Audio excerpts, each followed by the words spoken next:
used to. Just go live. I'll post it while you. We're live. Oops, going live. What's up, everybody? Welcome to the Wednesday night live stream. And yeah, we're live now. Luis is in the party chair. He's actually posting on my Instagram right now to let all them know that I'm live.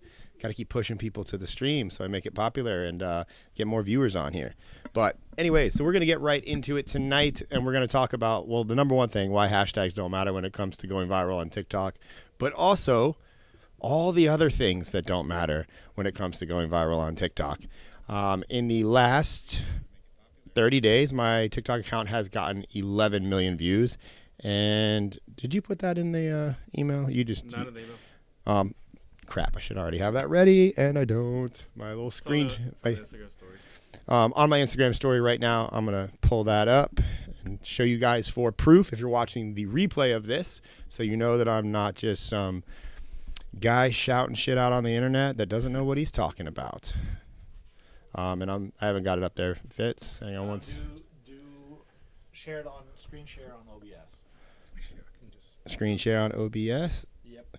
For everybody on the replay, this is what you call proof. Screen share.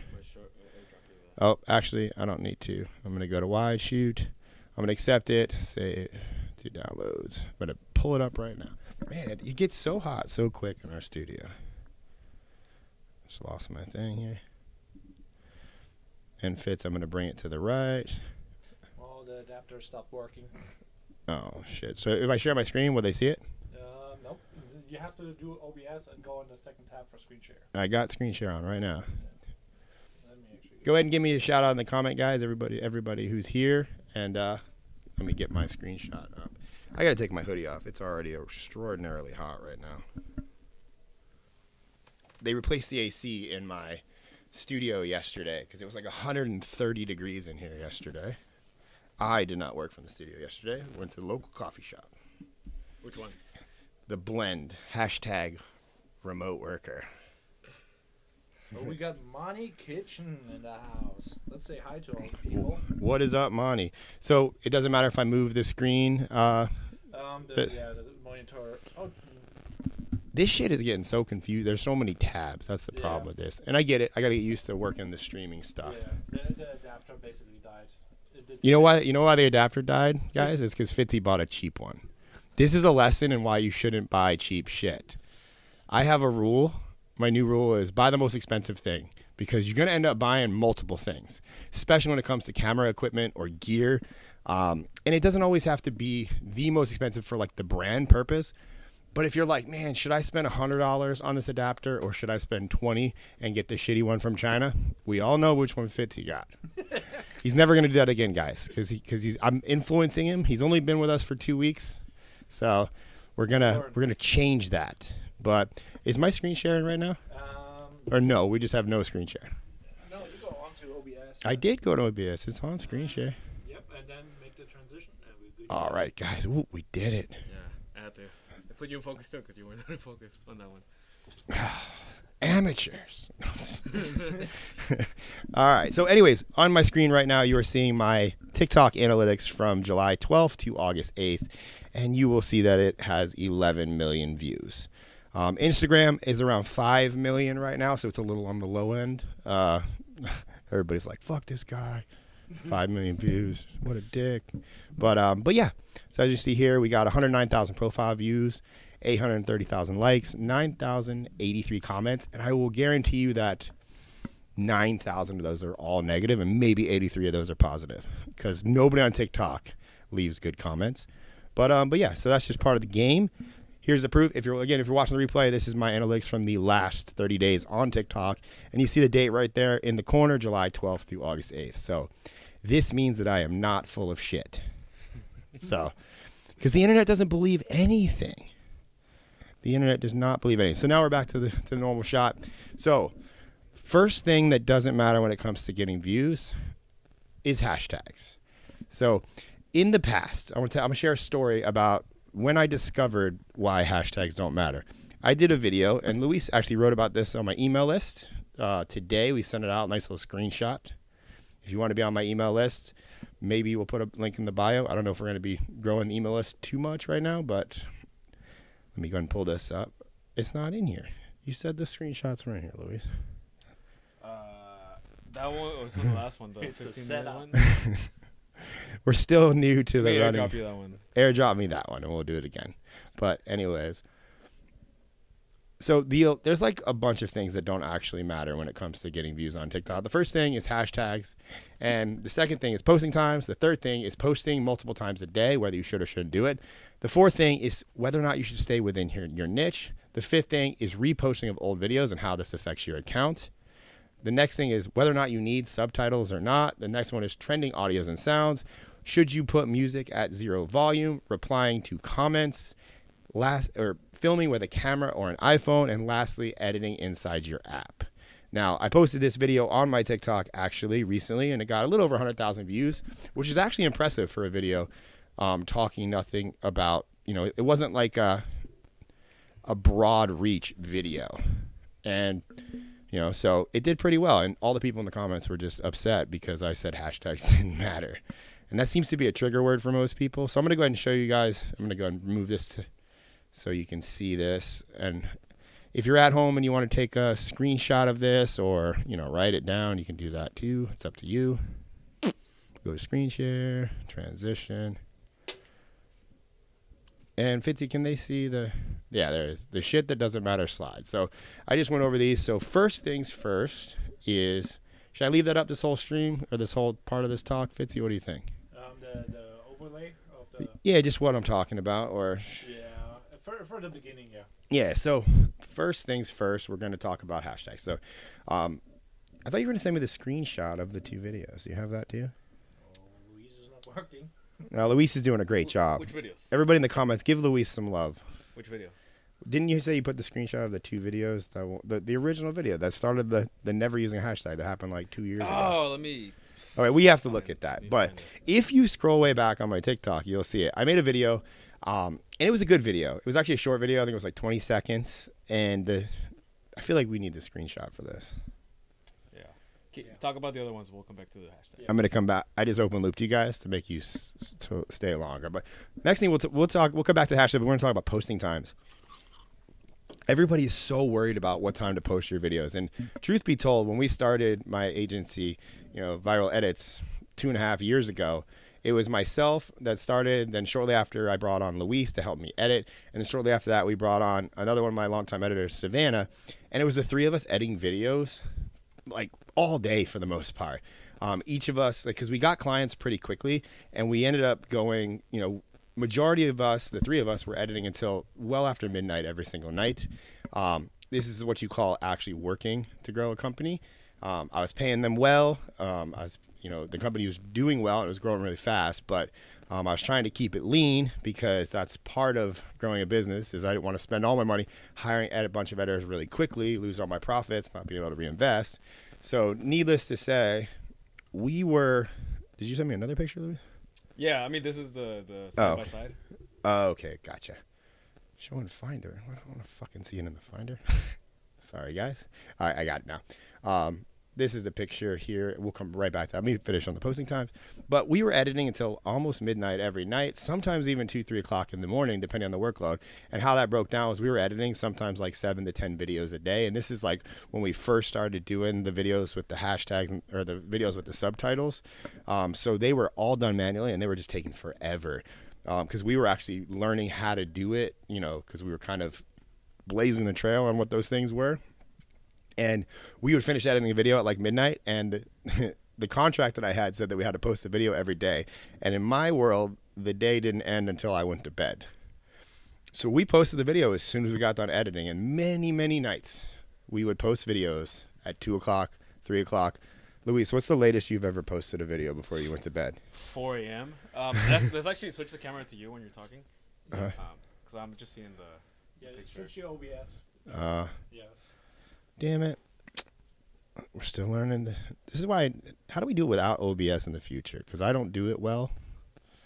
After it's like, if the adapter is fixed, there you go. Then it's nice. Yeah, so we're back on Fitzy's shitty adapter. we're gonna, if anybody wants to throw a super chat so Fitzy can go buy the right adapter for this. Yeah, This was Yeah. $13. $13 for this adapter that we. Just makes me laugh. This is reality, guys. This is what you got to deal with right now.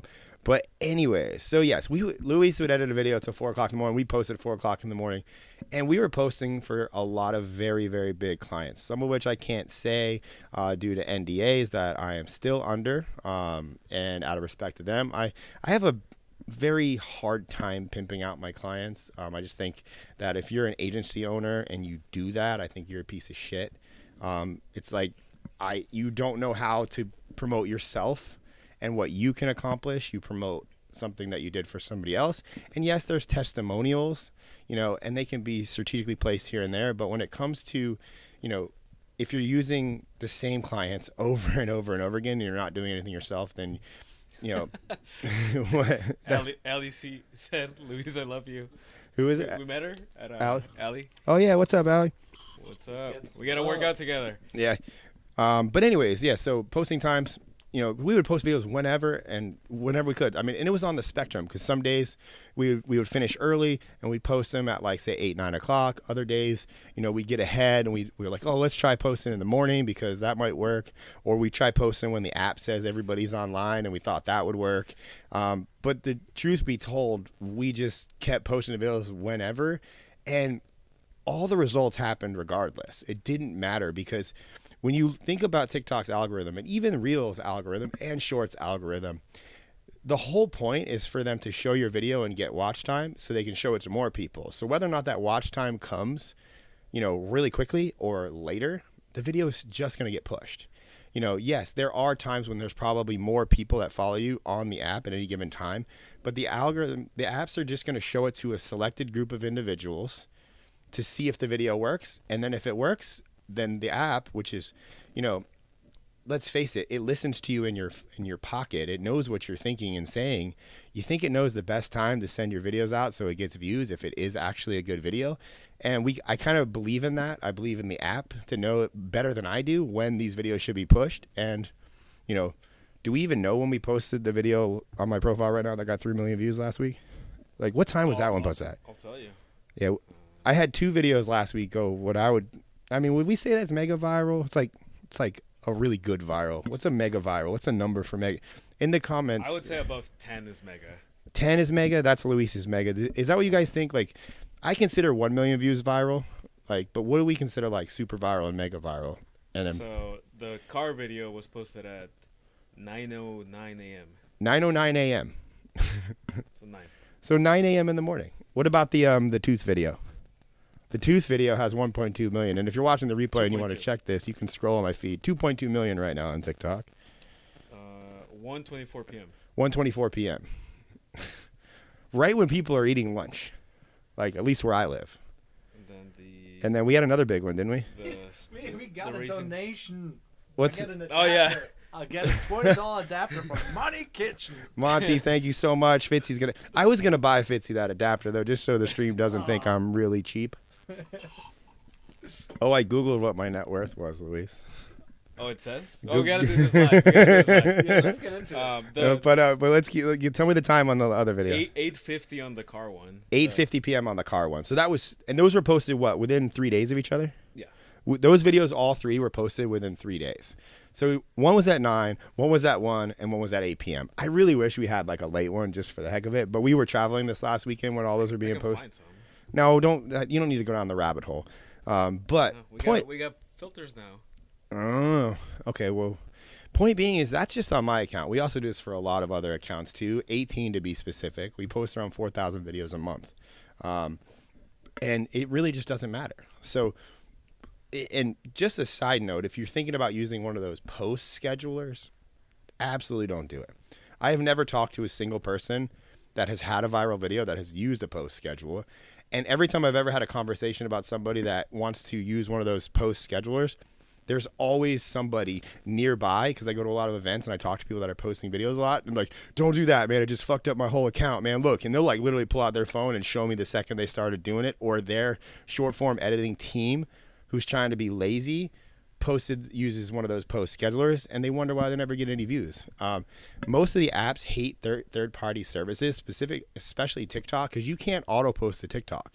All the posts just like send you a text and a reminder, and it's like saved as a draft. Like TikTok will not let a non-human post. You read the I know. I got to go back to. I got to go back to the comments, like, because when I have OBS up, I can't see the comments, and I'm working on this, but I can see the comments now. Cajun Venture says 1 million is super viral to me. Let's see. Thank you, Money Kitchen. Appreciate you. Well, what's the ranking? Is it viral, super viral, and mega viral? I would say is mega more than super or super more than mega? To me, mega would be the ultimate. Okay, so yeah, it's viral, super viral, mega viral. I'm saying maybe 1.5 and 10 plus. Yeah, I would say like I can ask. Fitzy says thanks. No. 1 million is super viral to me. Let's say you post one video to wait like an hour until you post again or no. Man, we post videos back to back all the time.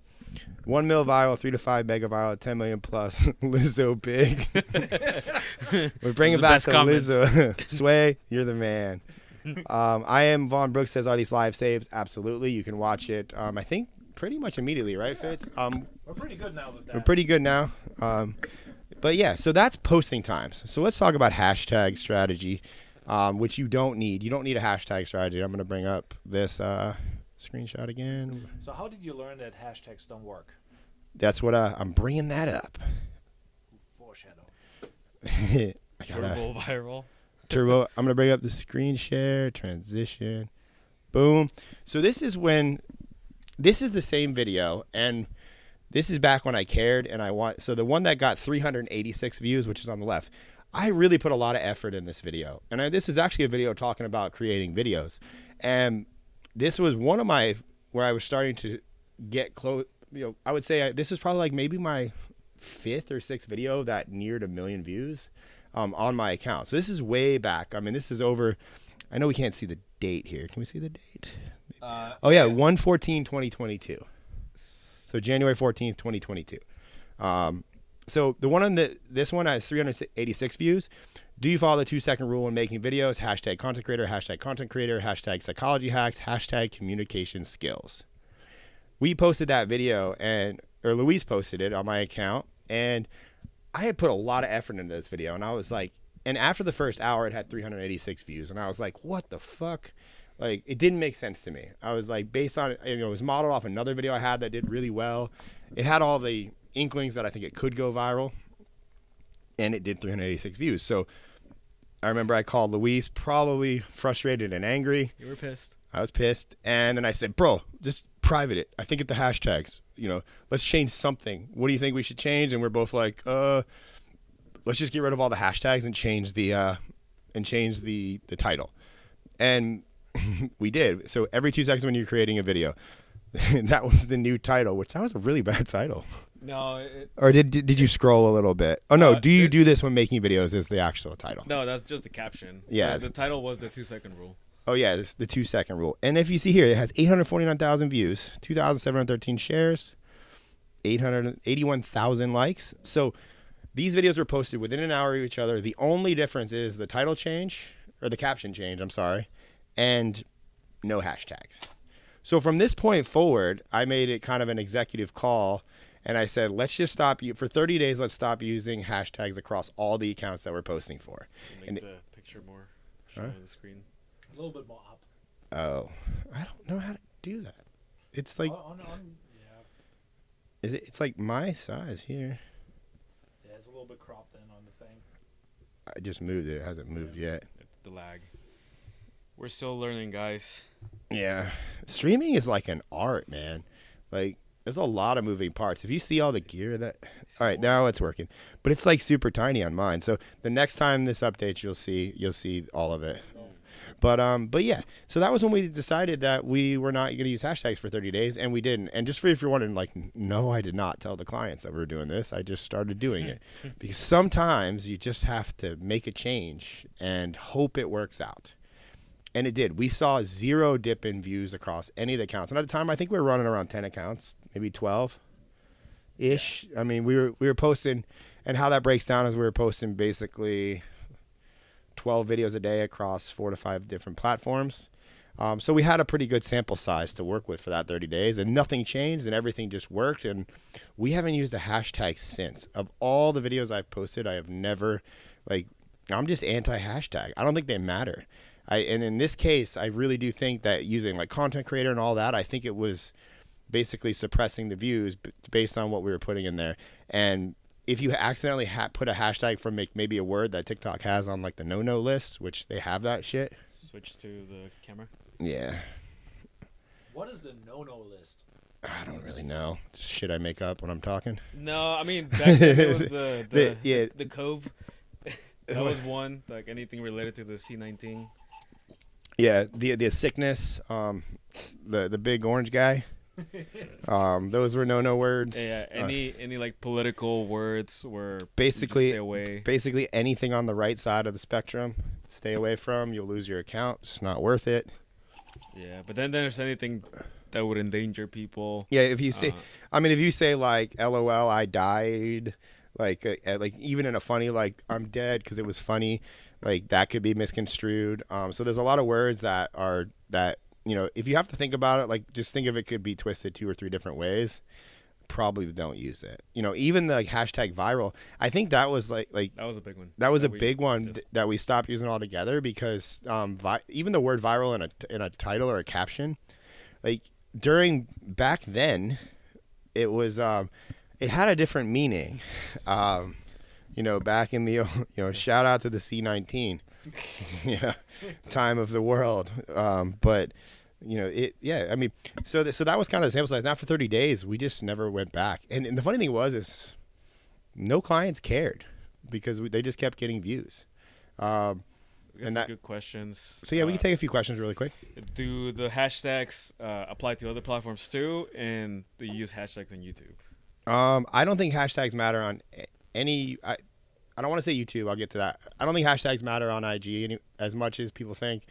They definitely don't matter on TikTok. The sample size, I know for sure that they don't really matter on TikTok, unless some crazy update happens now after this thing goes live and everybody calls me an idiot. But I seriously doubt that's going to happen. But yeah, we don't do it on. We don't do them on Instagram at all. Nowhere. Nowhere. Like not on YouTube. Shorts. I know we are. Since I brought Fitz on. YouTube long form and streaming and podcasting and live is completely different. Are we using hashtags, Fitz? Yeah, we kind of currently do hashtags. So how dare you? Not like hashtags. It's like the tags in the bottom. Yeah, the tags and stuff. So this is me. I think YouTube long is. I think I'm great on video and I think I can talk for a while, but it's not my specialty, and that's why I brought in Fitz because he's grown accounts. He's on screen right now, looking good, Fitz. Ooh. But I see the lag. But yeah, so I just don't think they're that important. I think good content will win, even when it comes to like photos on Instagram. I think like the sliders, like the more you can get people to slide, is far more important than if there's a hashtag there.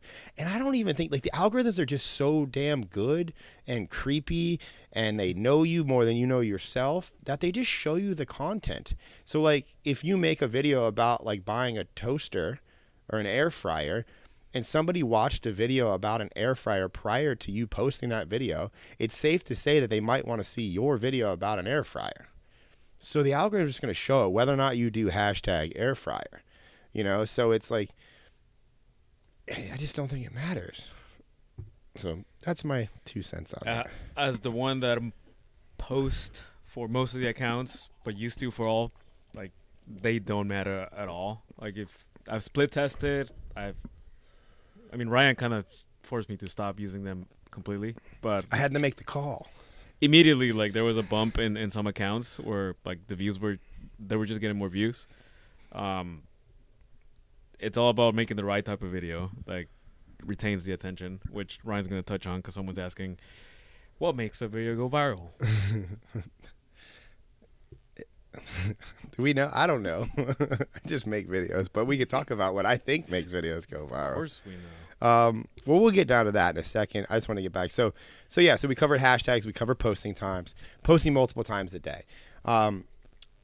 Currently, I don't really think you can post too little or too much. I have not seen a diminishing return as of late, as we've ramped up the posting on my account. Pretty crazy. We're posting 9 or so videos a day, sometimes 6, 9. And just to be clear, like, I don't think everybody should start there, but I don't know that I would have gotten 11 million views if we didn't post 9 times. And he's referring to the last 7 days. Yeah, in the last 7 days. You know, so it's like I have a lot of videos in the archive right now, or the queue, that one need to be posted because they're edited and ready to go. But it would be very hard for somebody to start new and ramp quickly up to like posting 9 videos a day, which is something I don't recommend until you kind of get your creative juices flowing and like actually get used to filming videos at like kind of more of a larger scale. Like, I think a bare minimum is always 1 video a day. And I think, you know, if you can quickly get to maybe 2 videos a day, I think you're doing a little bit better. And then kind of sustain that for a few months, get some traction going, and then keep bumping it up. But by the time you're getting like 3-4 videos a day, you're basically a full-time media company. And that is a significant difference than being like a business owner who posts videos. There's like a lot of moving parts because, for one, you cannot edit 4 videos a day if you're running a business. It's, you know, an hour or so per video if you're, you know, filming, editing, and doing it every day. You know, you're talking 4 or 5 hours, 6 hours of your day that's going to be burned up just editing and filming. And that's even if you're fast. Like, if you're a slow editor, it might take you 2 hours. If you're a bad filmer, it might take you 3 hours, you know? So it's like there's a lot of variables that come into play when you're starting to really up the volume on production. These are the things that, like, Gary Vee doesn't tell you. He just says post 27 times a day. It's not a problem at all. Anybody can do it. So that's like, you know, again, 1 video a day. You know, we had massive success on 98% of the accounts that we've run, even mine. I mean, my account to 100K, 0 to 100K, I think we were posting like maybe 4 times a week because we were so busy with the clients. We weren't even like posting that much as much as we could on our. We ramped it up towards the end. We started taking my account a lot more serious because I think you've always gotten 1 a day. I mean, there was maybe there's been 5-10 days that we missed in total. This is Luis, because no, well, anyways, 1 video a day is the minimum. You can go as of right now. I mean, if you can do 9, it's working on my account. But who knows? I just haven't seen a diminishing return. I know in the past there was a diminishing return when you started hitting like 6 and 7. But it doesn't seem like that's happening right now, at least with my account. And this is what I also encourage you guys to do. Like, you don't know until you try something. Like, I really don't want to post 9 videos a day for the rest of my life on TikTok because it's a lot of filming. Like, he's not posting them. I am. Well, we're hiring a poster, Luis.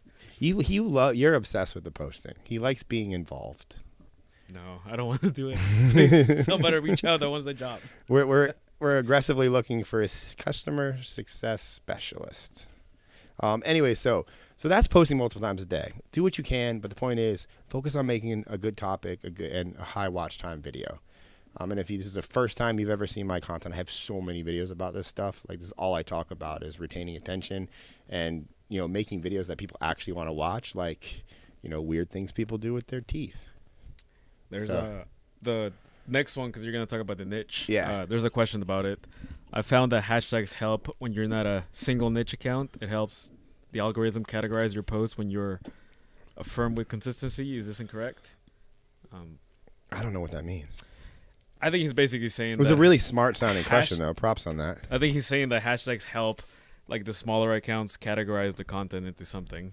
See, so this is what a lot of people, I feel like that is a limiting belief. And not because, yes, usually when people start, they start with a small niche account, or like, it's not even, I wouldn't even call it a small niche account. I would just call it a single focused account, because you're not used to making videos yet. So for you to come in 0 videos to somebody like me who's talking about like my worst financial mistakes, like, you know, how to meet a girl at a bar, how to, you know, brush your teeth properly, like it takes a skill set to be able to kind of do that you kind of develop the more you film. Like, when I started my TikTok, it was focused around making videos, but that only limits you over time. Like, if you need to do that for a certain period of time so you can get your feet wet making videos, cool, by all means do it. I'd rather you make videos than not make videos. But, if you're making videos, I just burped into the microphone, sorry. 3 people left the chat. I burped and people left. I mean, see, this is what I mean. There's no power in authenticity. Because that was the most authentic thing I could possibly do on a stream, and it's because I ate dinner. I slammed my dinner because I was running late to the stream like I am every week, and Fitz now knows that. I tell him a time to be here, and I'm always late. And Luis is always late too. Don't let him fool you. I'm Mexican. So the point being is when you're on a singular focused account, at some point you're going to hit a level where you just can't get that viral reach. And if you're making money, and this is where people get messed up because they're like, I'm only staying within my niche because I'm selling. Let's say you have what niche are you? The person that commented that, what was his name? Do we know, Lewis? Alan Standish. Alan Standish. What niche are you in? I know there's gonna be a 20-second lag, but when you say niche, what are you in? He said when you're not a single niche account, it helps the algorithm categorize your post. The thing is that the algorithm categorizes every post individually. So you don't need a niche account. And that's the beauty of short form. TikTok, you don't have to start a TikTok and only focus on one thing. And I don't think people realize that because, one, they never hit the point where they're running out of people to talk to. And I did when it came to video creation and when I started my TikTok account, the most that was that 800,000 view video was the most I'd ever seen on a video about making a video. And the irony of that is that wasn't about making a video, it was about psychology. It wasn't a pure psychology video relating to video editing. So the video was not about editing videos, it was about psychology, which has the capacity to reach more people. When I made editing tip videos or how to talk on camera, how to have confidence, what gear you should buy, they're limited. They're limited because there's not 5 million people on TikTok who are trying to learn about a Sony camera or 5 million people that are actively trying to film videos. You have to focus on things that have the broad and know that every individual video has the capacity to get views, and that's where you just kind of make videos about all kinds of things you're interested in. I have a whole strategy about this that I call the HEM strategy, which I've talked about many a times a couple streams back. Which stream was that? We talked about that one. I think it was 2 before this one. I think 2 streams before this one. We talked about the anti-niche strategy, which I broke down how to never run out of topics. And I do think you should make some niche-based videos because that's where your expertise and mastery lies. So I still make videos about that stuff, but I don't make a lot of them. I very rarely sprinkle them in because when I make weird things about teeth and talk about big financial mistakes or interview somebody cool or all these things get me 11 million views. And from those 11 million views, I've also gained how many followers? I think almost 12,000 followers this month. Say that again? I think I gained 12,000 followers so far. I'll give you the exact number. And again, statistically, 11 million to 12,000 is not that much, but these are people that are following me for my personality. These are followers that are probably going to stick around for a while. 7,700. 77. I thought it was was it Instagram I gained? I don't know. I thought I saw 12,000 or something. But either way, point being is, and I also try my best not to solely focus on the followers. But the point being is that you will gain followers of people that like you as a personality and you because your values and your beliefs and everything. It's more of an encompassing thing. And also the biggest creators on the internet have no niche. Gary Vee has no niche. Joe Rogan has no niche. Nelk Boys have no niche. Patrick Bet David has no niche. The biggest people that make the most money, that get the most views, do not have a niche. So those are the people that I study. All right, moving on. So that's why you don't need to do niche-based videos. Next one is reposting. If you have a video that works, as in if you ever have a video that got 1 million views or more, or even did significantly better than maybe your other videos, let's say it got 100,000, I'm giving you the permission right now to not change a single thing on that video. Go to your TikTok account and post it. Do it right now. Do it now, and then by the end of this stream, because I'm going to probably talk till midnight tonight, let me know how many views it has in the next 2 hours. I promise you it will do equally as good, if not better. And if it doesn't, here's the thing, you can post it again.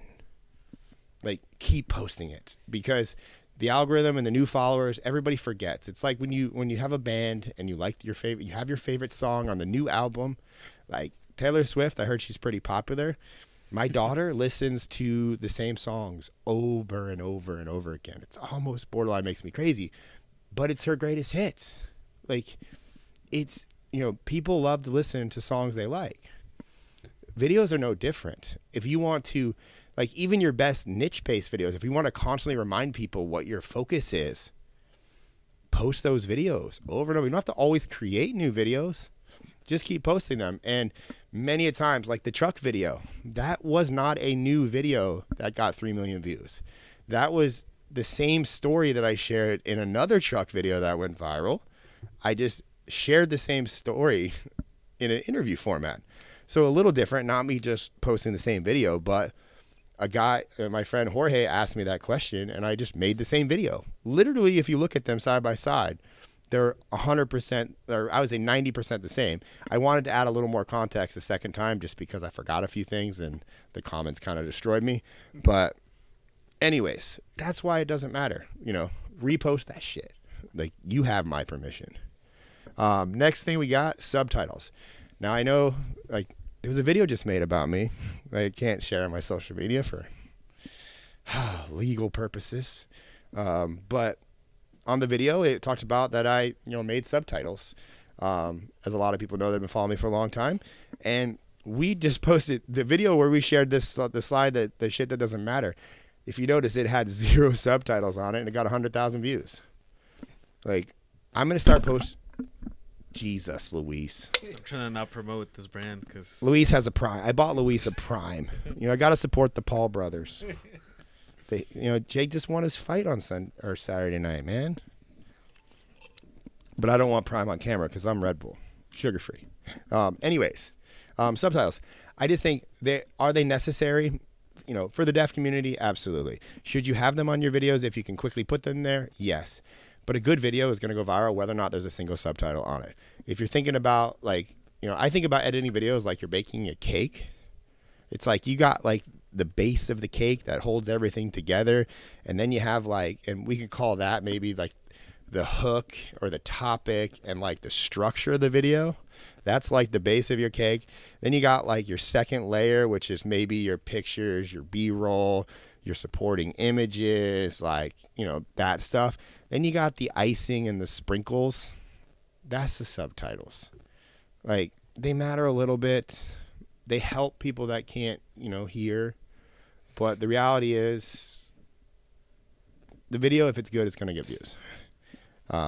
So that's my opinion on that. And I would urge you guys to test this because we are.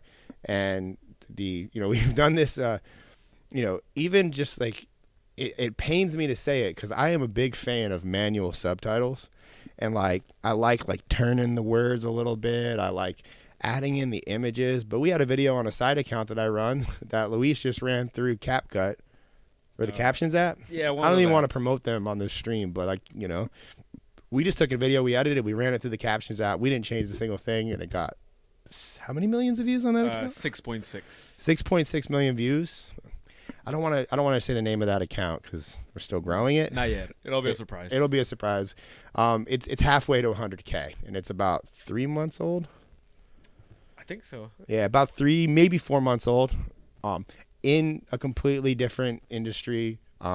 Really, it's just me fucking around, and I'm gonna be making multiple accounts like that just because I just want to prove that this shit's not as hard as people say. But anyways. Don't stress about if you don't have an editor to get you the subtitles. Run it through an app, but focus on making a good hook and a good topic, good hook, and a well-formatted, structured video. And if you don't have any way to edit, focus on your speech.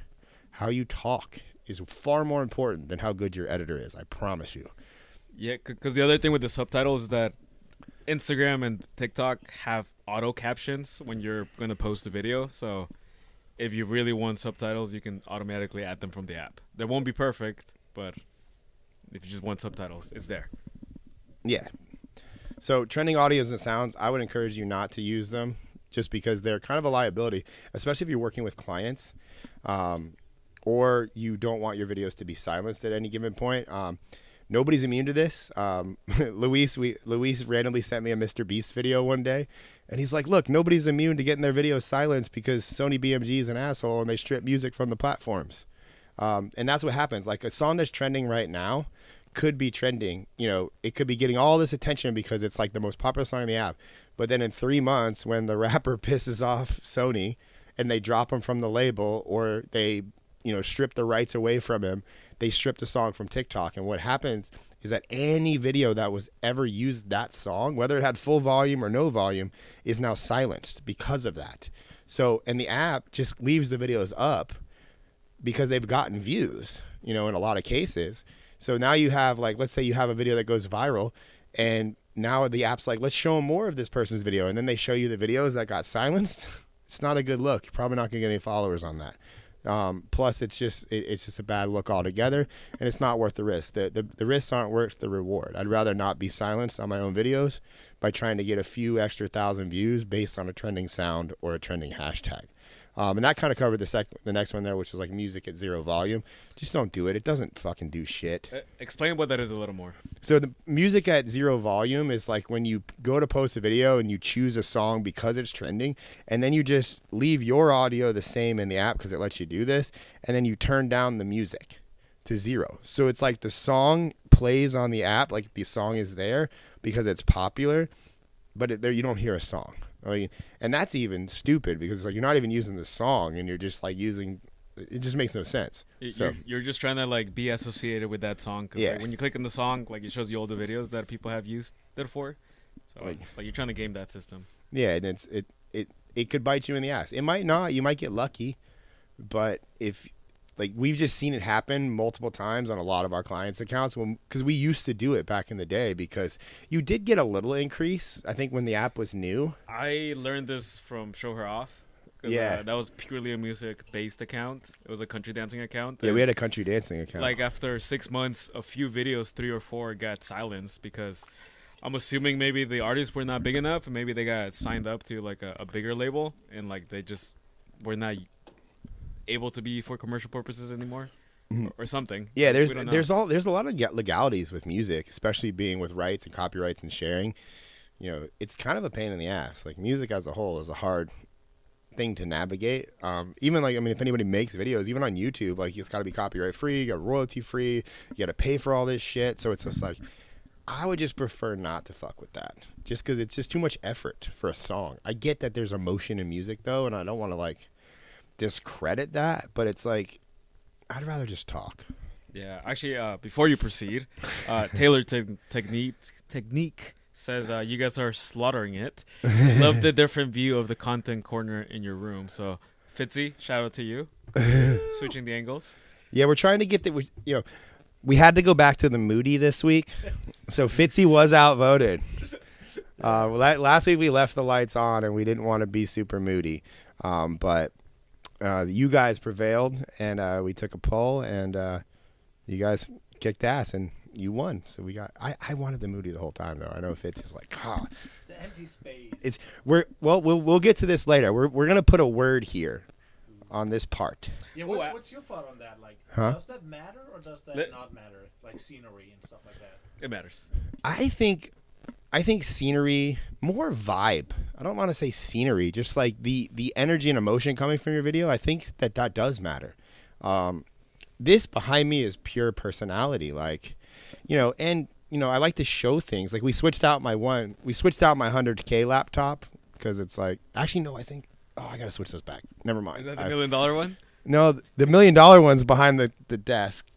No, the $1 million one's up there. So we kept the $1 million, but what was the other one? The 250K.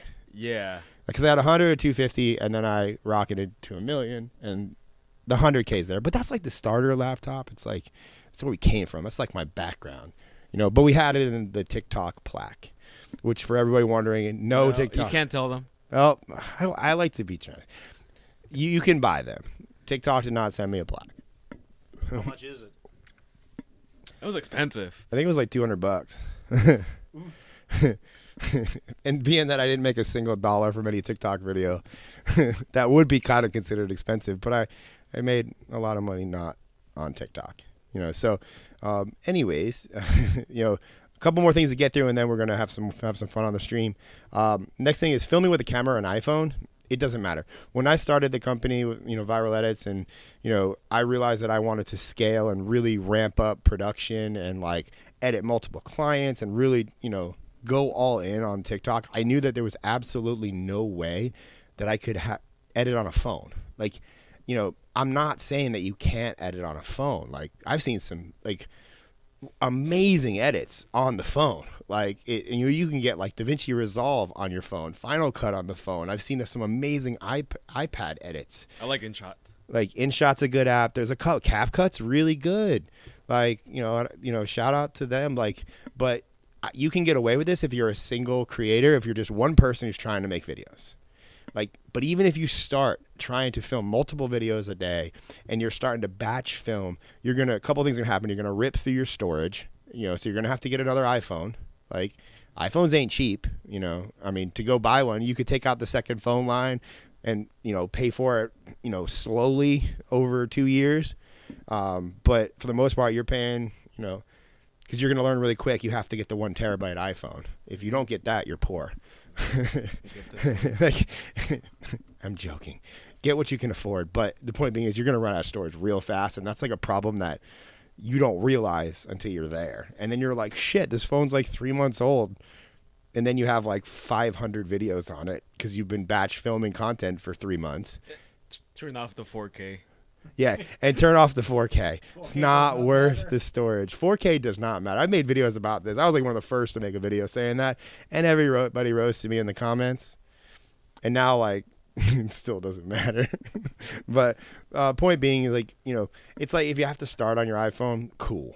Edit on the phone, start on the phone, create videos. That's what I'm about. I want people to create because, you are literally one video away from going viral, and it could completely change your life. But you're going to need to switch to a camera pretty quickly.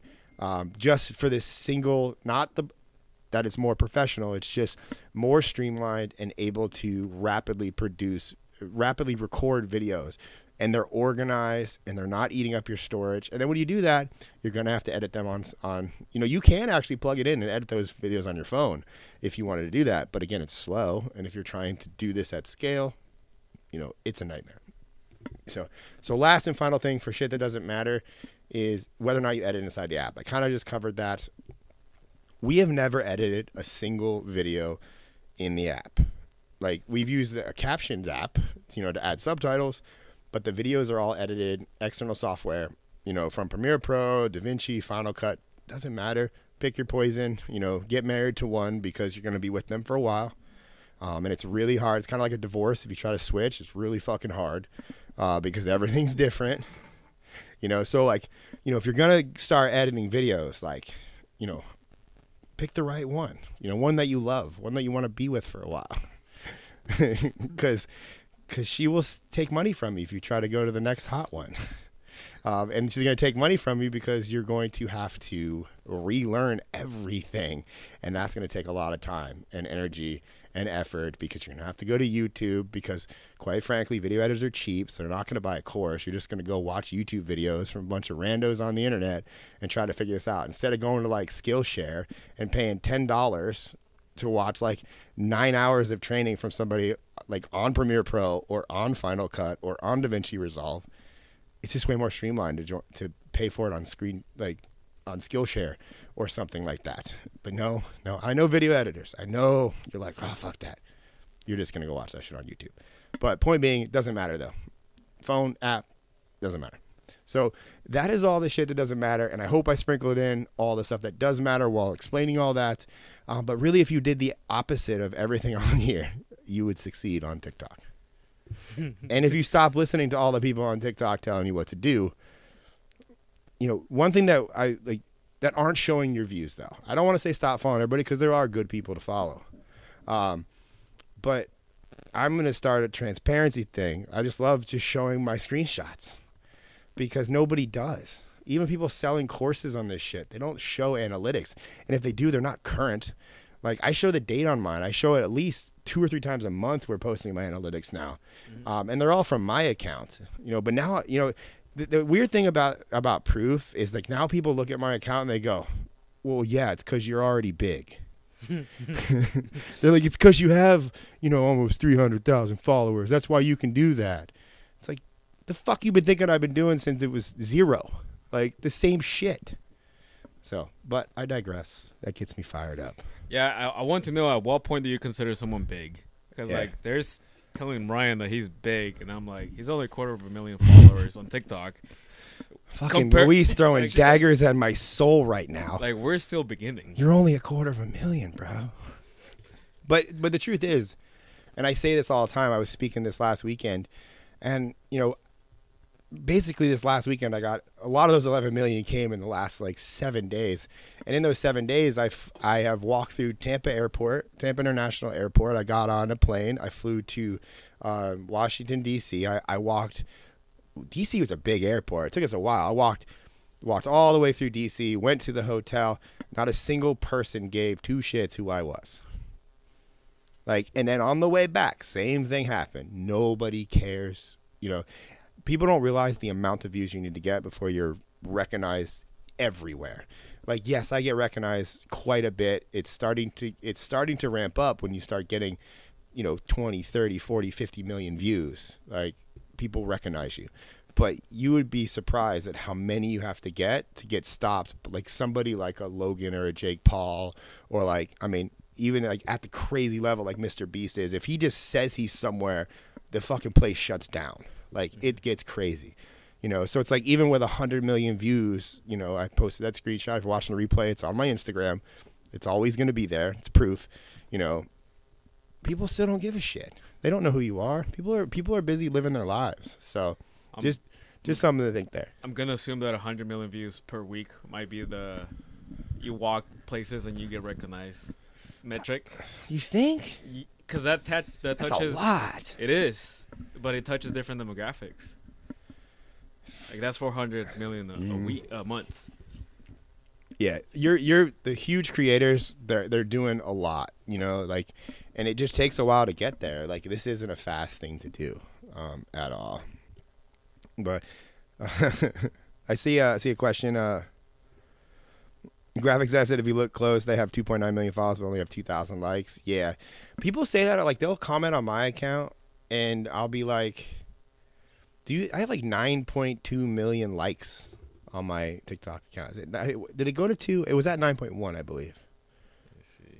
I always round up. I'm sorry. I'm a liar. 9.9. You're 9.9. Like super. Oh, I was I undershot that. I didn't know. So I'm almost at 10 million likes on my TikTok account. You don't get 10 million likes by just having one video go viral. Like, and that's like, people don't even look at that. Like, even the people in your comments. So, yeah.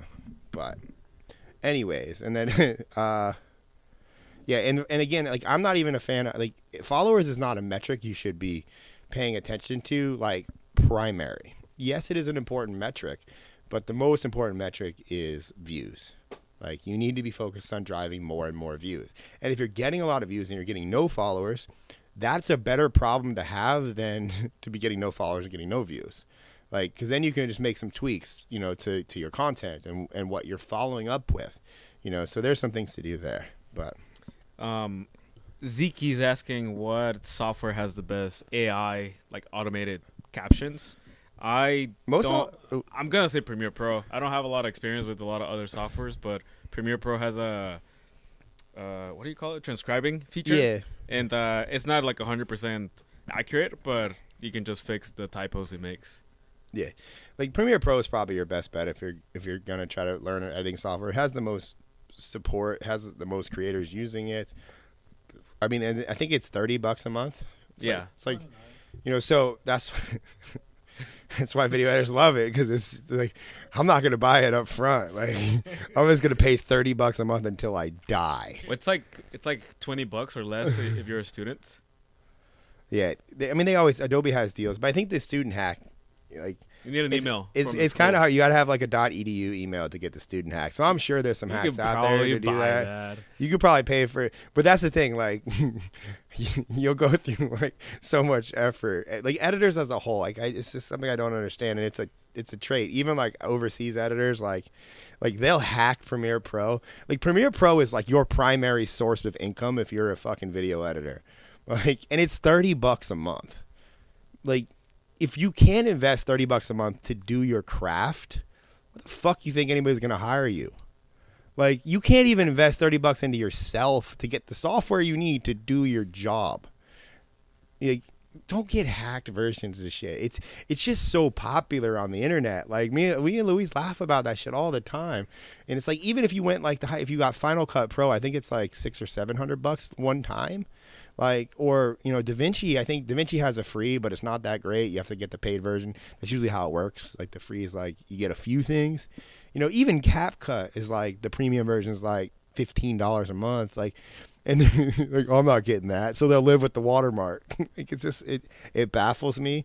Like that you watermark. Like, it just baffles me that people don't invest in themselves at all, even to the degree of like, you literally need this to do your job, you know. So it's like, if you edit videos, like, I mean, you know, most of my team makes, you know, a wide range between like $3,000 to $6,000 a month editing videos. They all happily pay their $30 a month. Like, Sav is on the live. She says 4 years post college, still using my student premier discount. Sav. Hey, Sav's wearing $600 shoes though. Don't let her lie to you. Priorities. But anyways, but yeah, that's the shit that doesn't matter.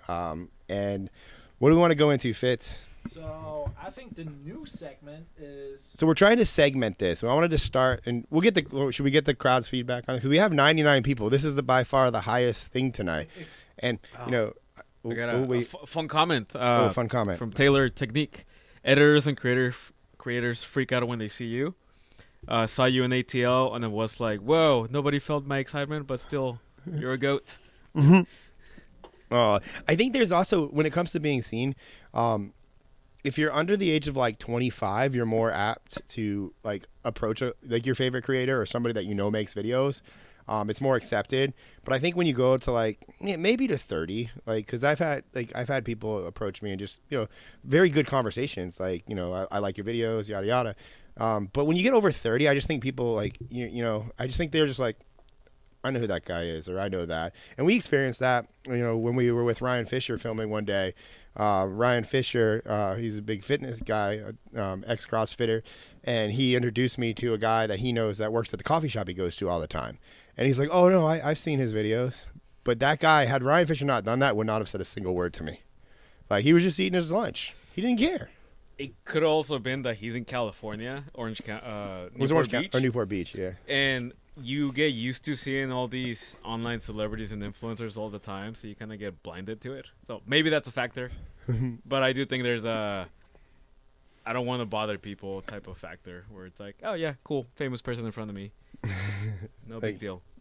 Yeah, like it's. I mean, things are different in California.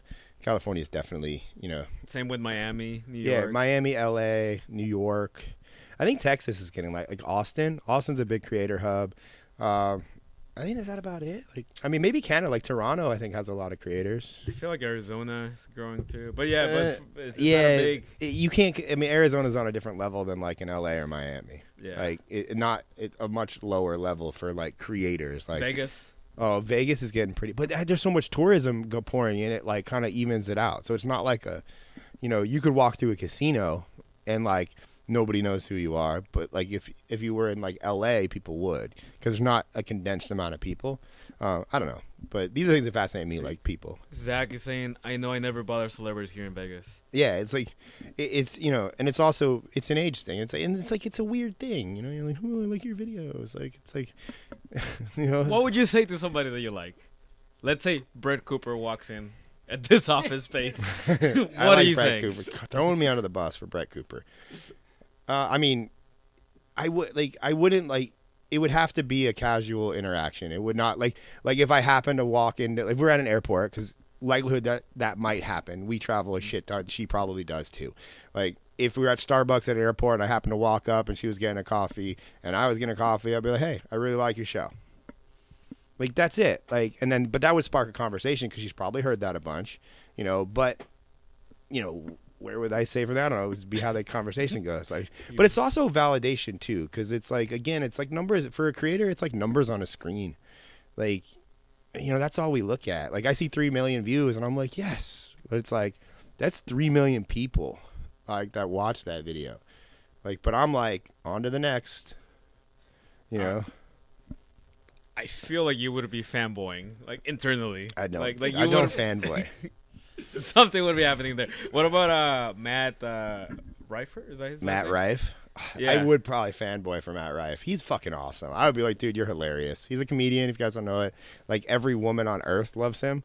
Like, I mean, actually, I would probably tell him how much he's influenced me as far as my speaking. Like, if you can attach, like, you know, if you just say it's, like, good videos, like, and that would be, if, like, oh, I like your videos, that's cool. But if you say, hey, I've watched a lot of your videos because I make videos and I speak to crowds and I want to introduce more humor, so I study your crowd work. And I just want to say you're a fucking genius. Like, this, like, you're incredible. Like, and thank you for putting that out so, like, people like me can study it. I feel like that's, like, an impactful, you know, you know, and I mean, even if I were to redo the Brett Cooper, like, it would come up that, like, I really like the way she set up her set. I like that she uses white headphones. Like, you know, it's like there's little things that you can pick out, but it's like more specificity and details. Like, I like the one thing, like, well, Luis always tries to remind me to ask, but because it's like when somebody asks me, like, or comes up to me, I like your videos. It's like, oh, what's your favorite video, or what do you like about my videos, you know? And that usually sparks a more genuine, like, detailed comment, you know? And it usually kind of cuts through if they're, like, slightly nervous to talk to you, because you forget, like, you know, when you get a lot of views online, people look at you a certain way. So, yeah. I mean, on that note, we kind of should talk about Bobby Althoff. Oh, Bobby Althoff. Yeah, we'll get there. Because Uh, something is up. If somebody wants to get Matt Rife on the podcast or on our show, I'll be freaking sick. Yeah. If Somebody you, knows him. Like, if somebody can just connect me with Matt Rife for an interview that doesn't ever need to be public, just to talk, because I want to, like, learn from that guy. I would definitely help you with your business. I'll also, like, I've seen your stand up is showing on your presentations now. Yeah. Like, you're becoming a comedian. Like, I'm really, like, I think, and this is, you know, we can go into this deeper on, like, other lives, not so much tonight, but, like, I feel like witty comedy and, like, you know, comedian stand up, like, if you're giving long presentations and, like, you know, like, I mean, you know, this stream is a long presentation. Same thing with when I speak on stages. You have to kind of interject the boring-ish things with humor. And it has to be on the spot. It can't be rehearsed. It has to kind of come natural. And that's what, like, I mean, Matt Rife is just one of the people that, like, you know, you watch a few of his videos and, like, all kinds of cool comedians come up. But, like, you know, I'm a big fan of Dane Cook, like, old school Dane Cook. More for his expressions, because that's one thing, like, if you're speaking a lot, you kind of just stand in one place. It's not that good. You got to move around. You got to be expressive. You got to point. You got to, you know, so, like, I'm not one to, like, read a book on stuff like that. I like to watch people do it that are successful.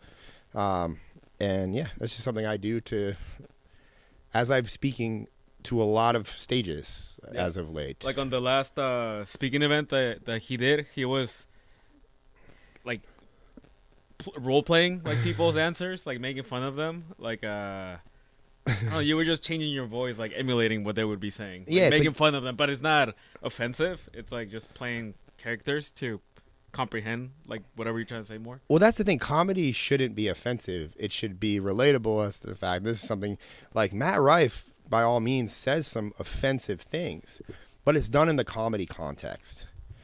And it's done with, like, the more of I'm just fucking with you vibe. Like, chill out. Like, don't take this seriously. We're not here for that. And I think that's how and that makes you a better speaker. It makes you make better videos. Sway. Dave Chappelle. Dave Chappelle is hilarious. Well, Sway, let's be real. Like, if the stark contrast difference between Matt Rife and Dave Chappelle is very apparent. See, that was comedy. Only he knows though. If you know the two. Anyways.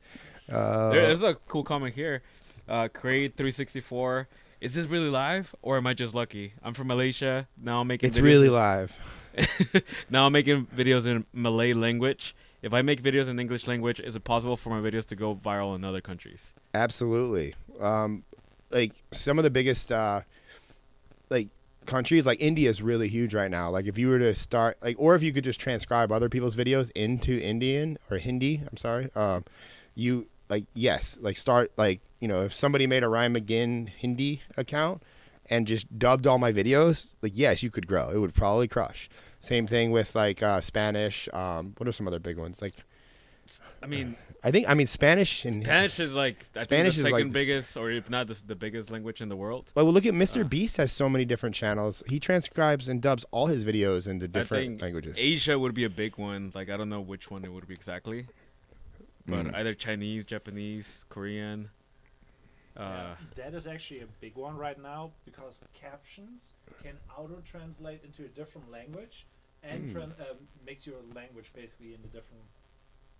That's all. Yeah, the AI is doing a lot of stuff. But well, let's transition into, and we'll take some more questions. I'm not going anywhere. I'm still in my seat. The Bobby Altoff. Anybody type in the comments if you know who Bobby Altoff is, because she is blowing up, and she has for about a month now. I'm going to give the 20-second lag time because I want to make sure that I. Yeah. So which one? Which podcast? Can you play did a saw clip from her? What did you see from her? She interviewed Drake. That was the first one. She just recently interviewed Mark Cuban. Those are the two I watched. The other ones.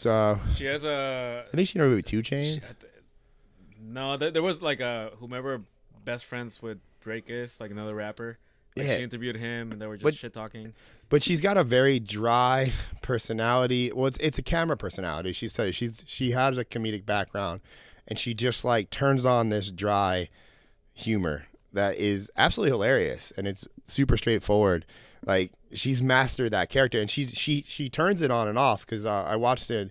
She was interviewed on the Today Show. I actually watched that this morning. And it's like, who is this Bobby Altoff? Why?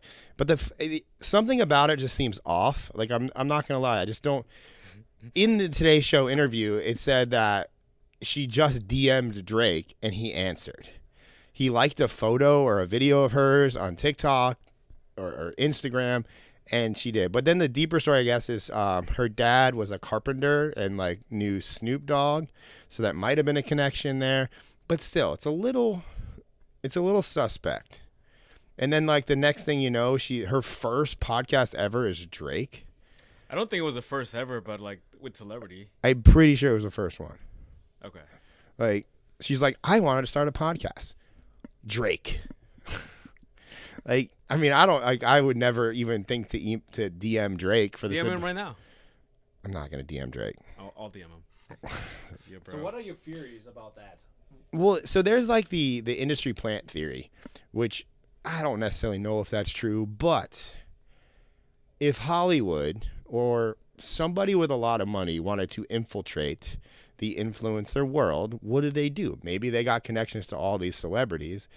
They take a girl or a guy with a very specific skill set because she's very good at the dry humor comedy. They talent scout people, who would be good to invest in, and they pump money into her, and then they put her in contact and they set all these things up. And then, if you get Drake on a podcast, you're going to blow up. It's like guaranteed. So was there money behind all that to facilitate that happening? Because even her podcast cover art is really good, like, which they're not cheap to get started. Like, you got to like get a graphic designer, you got to take photos. And if she's just a girl doing this on her own, her first podcast cover art is probably not going to be fucking good. Like, it's like if you start making videos today, your first video is probably not going to be that great. Like, but she just came out the gate with perfection and the biggest celebrities. So it's like there's that theory that like, was this manufactured to a degree? But that's not to knock her talents. Like, she's still amazing at doing these. Like, and that's why it worked. She's really good. But was she plucked? And then money invested because they just know, people people that have money want to invest in stuff like this because there's a massive payoff. What if it's like the deal is you have a skill set, we want it, you're good at it, we want 40% of your revenue for life, and we're going to make you fucking famous. Like, who would not take that deal? Mm-hmm. And then let's say that, she monetizes on YouTube, which she is, and her Drake video, long form podcast, gets 1 million views, which it did. And then her Mark Cuban got like 2 million views, which it did. And she makes $100K per video in ad revenue. Home dude that invested in her is rich. So just a theory. I don't know if it's true. That does not knock the fact that she is really good at what she does, though. And that's why it worked. Regardless of who she was talking to, and you even see it out on the Today Show interview. It was incredible. Graphics Act said 100% she has VCs. That's, it's just like. the podcast with Drake got 10 million views on YouTube. Yeah, Fitzy, how much did that make her, you think? How many million? 10. 2 weeks 10 ago. million? Oof, That's the Drake one? Probably 100K or more. So yeah, there was a minimum 100K in ad revenue on that singular video. And that's not counting if there was any sponsors, which may or may not have been disclosed. You never know on that end. And then now all the endorsements and all the things that are happening after. Like, who knows? The bed sheets that they were sitting in, because they were interviewing in a bed, could have been a sponsor of that video. These are the things that most people don't realize. There's like, Hollywood is like product placement. Like, if there's a, I wish Sugar Free Red Bull would pay me, but like I could be getting paid for that can to sit there. They don't need me though, because I didn't get 1 million views, but on long form. She already has 568,000 subscribers on YouTube with 11 videos. Yeah, 11 videos to get 500. The channel was started 2 months ago. 2 months. Who has she interviewed in the last 2 months, Luis? Rick Glassman. Rick Glassman. I saw her originally from that video. That was the first? Yeah. So Drake wasn't actually, it was the second? And then Marco something. And then Drake, Little Yachi. Yachty. This is the Mexican in him. And then Mark Cuban. And so Drake, Little Yachty, and Mark Cuban were her last 3. Armani White. She had 2 prior to that, which, I don't know who they are. They're probably dope, though. But yeah, just to come out with like 11 videos and to be an established YouTuber. No, 6 videos. 6 videos. That's kind of crazy. The other ones are shorts. On that note, that is kind of related to the cult that you were watching. Oh, the cult. So there's a new show on Netflix called, actually, let me get the title right because I don't want to fuck that up. I messed it up. There's a new show on Netflix that I would recommend if you want to make videos and eventually get followers and then eventually make money from that. You have to build a cult. And not a cult for bad, a cult for good. Hold on, my Netflix is playing now. Let me just. It's disappeared from my thing. It's How to Become a Cult Leader on Netflix. It's like 6 episodes, about an hour a piece, and they basically break down how. Can I even say these names? Do it. Like, they break down how Hitler did what he did, how Jeffrey Dahmer was able to do what he did, how all these really, really bad people were able to accomplish what they accomplished based on the fact that they all built a cult of people that would do and follow anything they say. I didn't make this video. It's on Netflix, and it was on the top 10. So I'm clearly not the only psychopath that's watching this. But what I found fascinating is everything in it can be applied to building a business or building a niche audience per se. Because when you say that niche is just like a fancy word for cult, and cults are everywhere. Everybody's a cult. Like I'm a member of a lot of cults, like CrossFit. I'm in the cult of CrossFit. Like, we all dress a certain way when we work out. That's a factor of building a cult. Like, everybody looks the same, same thing. We have our own language. WAD, we all say the same things. When I see somebody that's wearing, Noble shoes or Nike Metcons, I go, oh, do you do CrossFit? Like the old couple that we yeah, talked like about the plane. yeah, I talked to an older couple getting around my plane in Washington. Sadly enough, they did not do CrossFit, but they were wearing the CrossFit Cult shoes, which are Nobles. Which if you wear Nobles, you do CrossFit. So it's like same thing with like Jeep owners. Jeep owners are in a cult. Every car manufacturer. Every car, like I'm in the cult of Porsche Cayennes, lifted off road. Like we got our own cars. Like we all look the same. Like. So it's like you have to, when you're thinking about building a following and growing and getting views, like a lot of these same principles apply, Now, I'm not saying go do some crazy stuff and be evil about it, like, for the YouTube gods to censor me here, like, but a lot of what they were able to accomplish for bad, you can use for good. And influence people with your way of thinking or your way of inspiring or your types of products, things that are really going to do good and change. And it comes down to like what you're wearing, how you're talking, your environment, how you're presenting yourself, how you speak. All these things matter when it comes to building a cult. So, I mean, does anybody have questions on that? Well, Sway said something, but Sav said, "Don't do little yachty like that." So Luis has another word that he's, poor guy. He struggles to say chef. It comes out chef. Close enough. Colts have inside jokes at scale. That's a good comment. But I mean, yeah, like so. There's just. If you're setting out to, and you have to attract followers and people that are sharing your similar message. Like if you do the shit that doesn't matter, you're essentially a part of my methods. Like, and I taught them to you, like, so I don't want to say you're in the cult of Ryan McGinn, but like, you are, you support my message and quite frankly, everybody should because it will get them better results. But that's at the end of the day, like you have to use these influential triggers and things to get people to do things and get people to act and get them to consume your knowledge and actually go implement. Mm-hmm. So just like Gary V's a cult. Yeah, the cult of Gary V. Like, anybody garage sailing, you are definitely in Gary's cult. Like, because I don't really think he's garage sale.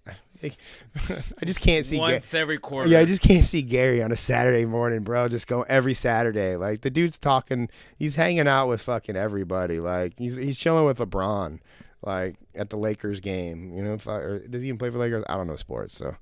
But he anyway, used to. Yeah, but like point being is like most of the people you follow, like whether or not they realize it or not, they have a lot of the tendencies to that they're growing your cult. And religions are the biggest culprits of this, no matter which one you follow. Like they do it no matter what your beliefs, like, it's, you see this across the board. So that's my 2 cents. And I think everybody on this, you're obviously on this. There's 121 people here right now live. You're on this because you want to get more views on your videos. You should learn about psychology and you should watch that Netflix show about how to become a cult leader. Besides that show, what else do you recommend they watch, read? A couple listen? books. 48 Laws of Power by Robert Greene. Incredible book. 50th Law by Robert Greene. Incredible book. If you can only have time to read one, I would go 50th Law. Next one would be Influence by Robert Cialdini. But truth be told, I bought like 7 copies of Influence. I've never actually read it cover to cover because there's so many good summaries of it online. But I always feel like I need to read the whole book, and then I buy it and I don't. And I just read another summary to refresh myself about all the influential principles. And then generally like learning how to write words that sell. Like the term copywriting is thrown around a lot as far as, when you see words on a page, like influential writing leads to influential speaking. So you should be a student of that. And then it's basic psychology principles. Like, I don't know, like psychology textbooks are probably not how you want to go, but like generally like, there's a good book called Trigger Words. It's like words that sell, words that, have been studied time and time again to get people to act. You see a lot of these things in ads and banners and on the internet and like billboards and on signs. And, there's a reason that they put buy now and not give me your credit card. That would be great to test. Give me your credit card. Or, like, donate here. Donate what you can. There's certain words get people to do things. If they're in that, buying state or doing something state. Like, now would be a time to subscribe to my channel. Only if you want to. Or you can open up that super chat. I need to plug my laptop in. Oh, it's dying? Oh, It's about to.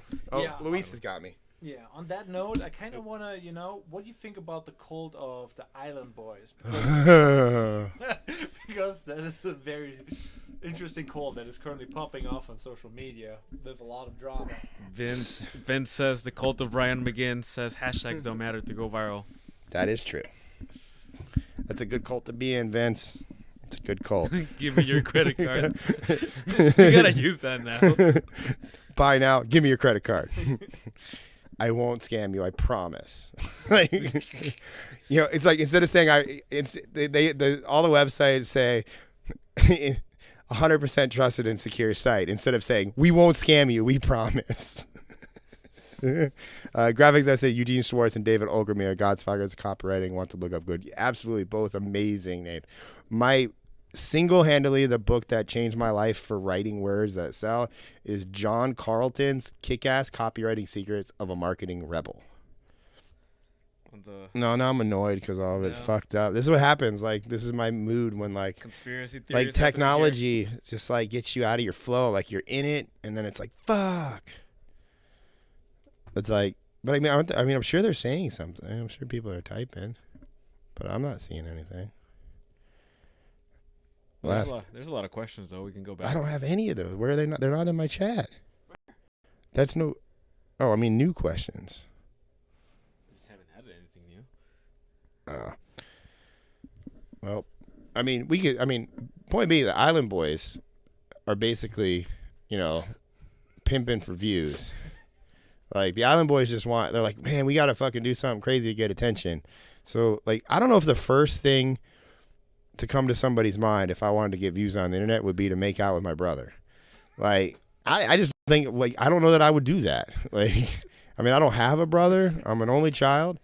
But, like, I know people with brothers, and I just can't see. But the Island Boys as a whole are just, there's, like, they're not right. Like, there's something off, but they did make a hit song there, so I got to give them some credit. They figured out something, but then they just, like, they went down it. The rabbit hole was deep for them, and they kept going, and when you keep going, eventually you've gone too far. And the internet will tell you when you get there. Clearly, it's not there yet, though, which is fascinating to me. That the internet is just like, nah, fuck it. They're just going to do what they got to do. It's the Island Boys. It's like, and this happened, like, because it kind of segueing into watching, I do love Logan and Jake Paul, but they went through a similar thing. On Netflix, actually, they dropped the Jake Paul documentary like a few days ago or last week. Amazing documentary. I recommend everybody watch it.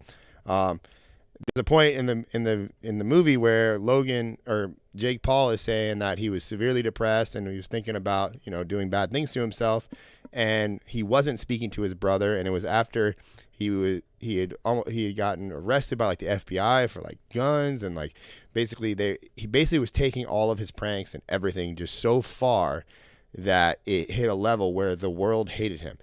And subsequently, on the other end of the spectrum, his brother was doing the exact same thing, because that's when the Japanese forest came about and the world basically canceled Logan.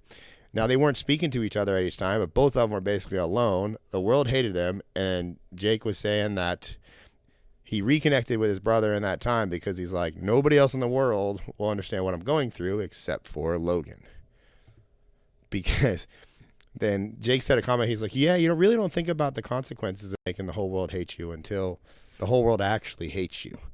Which is something that, they have experienced, so it's, it is what it is. And they just, if you take things too far, there has to be a shut up point, because you end up turning into a different person when it comes to views. Like the Island Boys, I don't think day one, they're like, dude, at some point we're going to kiss each other.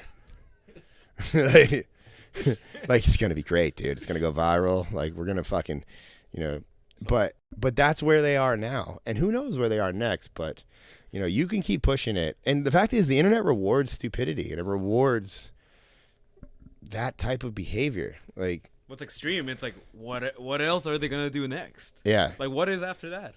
yeah. It's like that's the thing. It's like there is no like you become so desensitized to life that you'll do anything, and then I mean, who knows? They it could be like, oh, let's like get in a random fight, and then they hurt somebody, and they go to jail, like because they want to get attention. Like, I mean, I don't know. Like, I'm not saying that, it could be that they're like do something stupid while driving a car and they hurt themselves. It could be they say something or do something to somebody, and there are consequences to that in some way, shape, or form. But yeah, it's I don't know. It's a slippery slope. But what would you do for attention? I do shit all the time for attention. how far would you go though?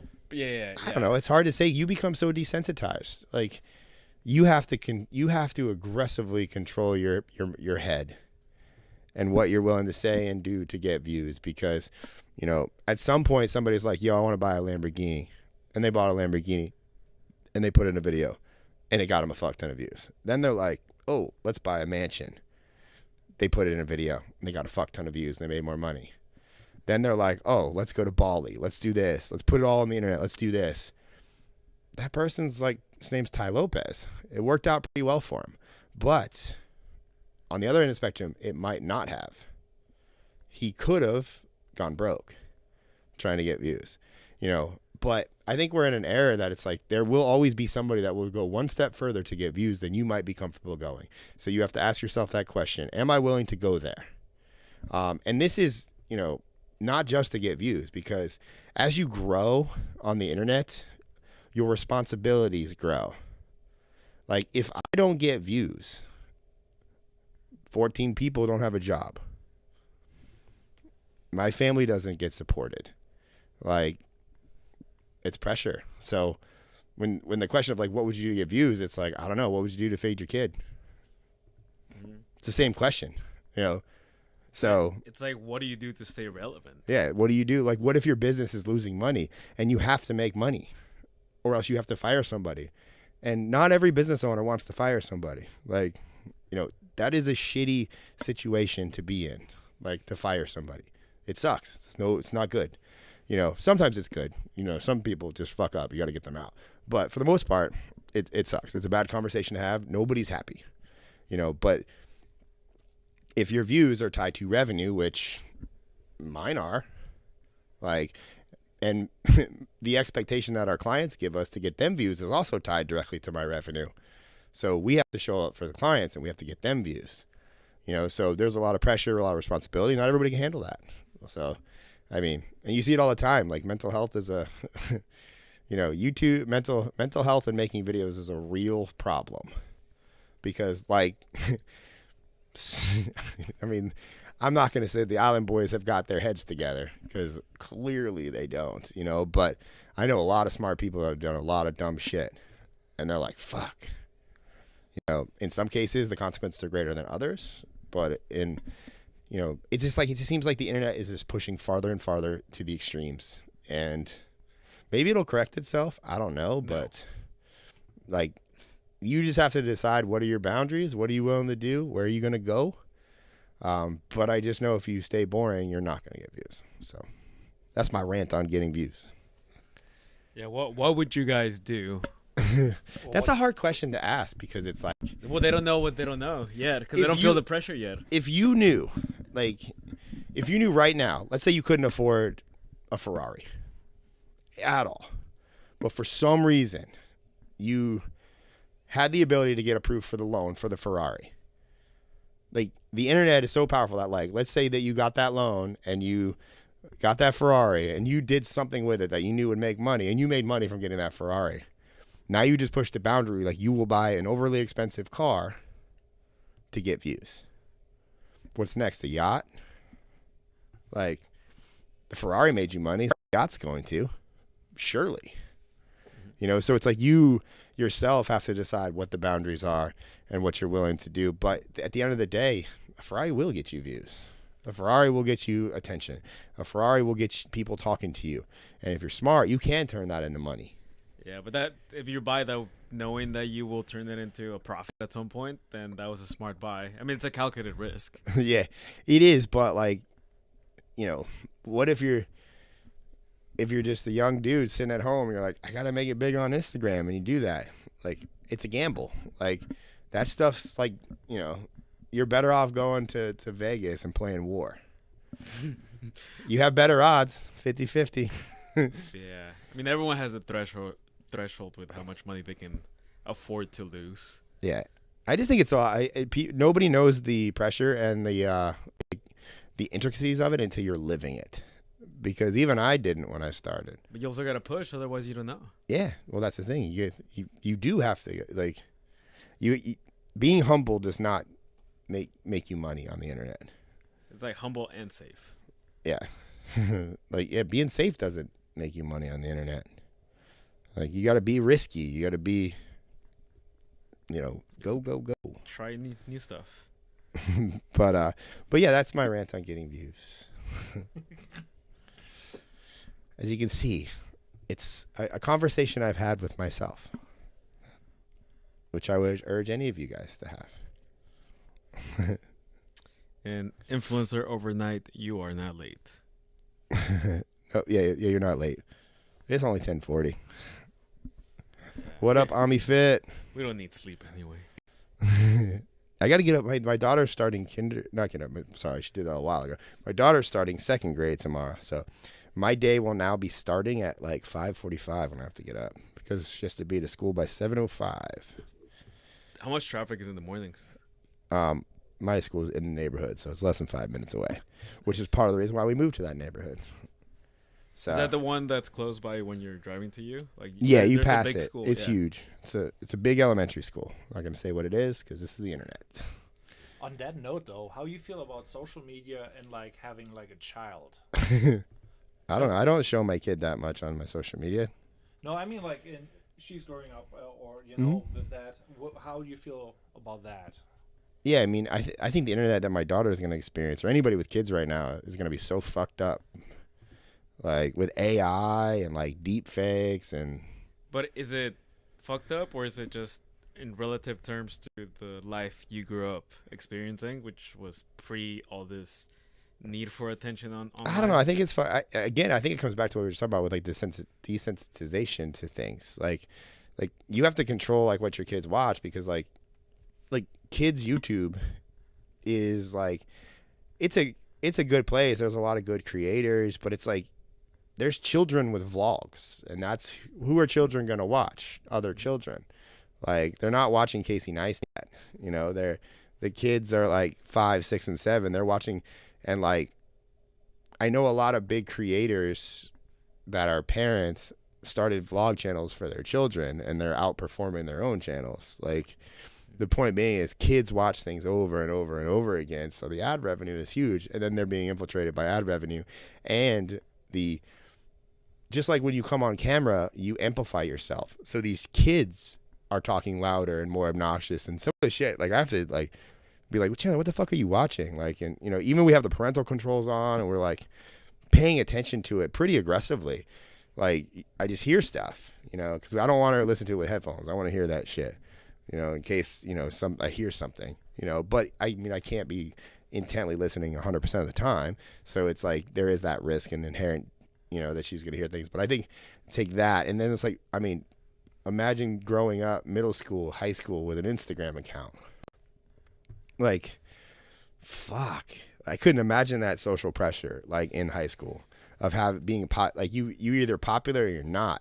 And I remember you had the popular kids group and or the unpopular kids group. And then you had like the nerds and the jocks and the extreme, the skaters, like everybody clicked up, so it's like, and now you factor in those clicks plus Instagram and having fame there. Oh my God. Like, it's a lot of pressure for a kid. It is, but it's what it is now. I mean, I feel like, Luis, if you have an accident and an oops with a kid, you'd be talking differently. Oh, I definitely would, because I don't know what it feels to have a kid, but... Yeah. But I mean, you're not right. I mean, that is the reality of what is. So it's like, it's only getting worse. And again, it's getting more divisive. It's getting more extreme.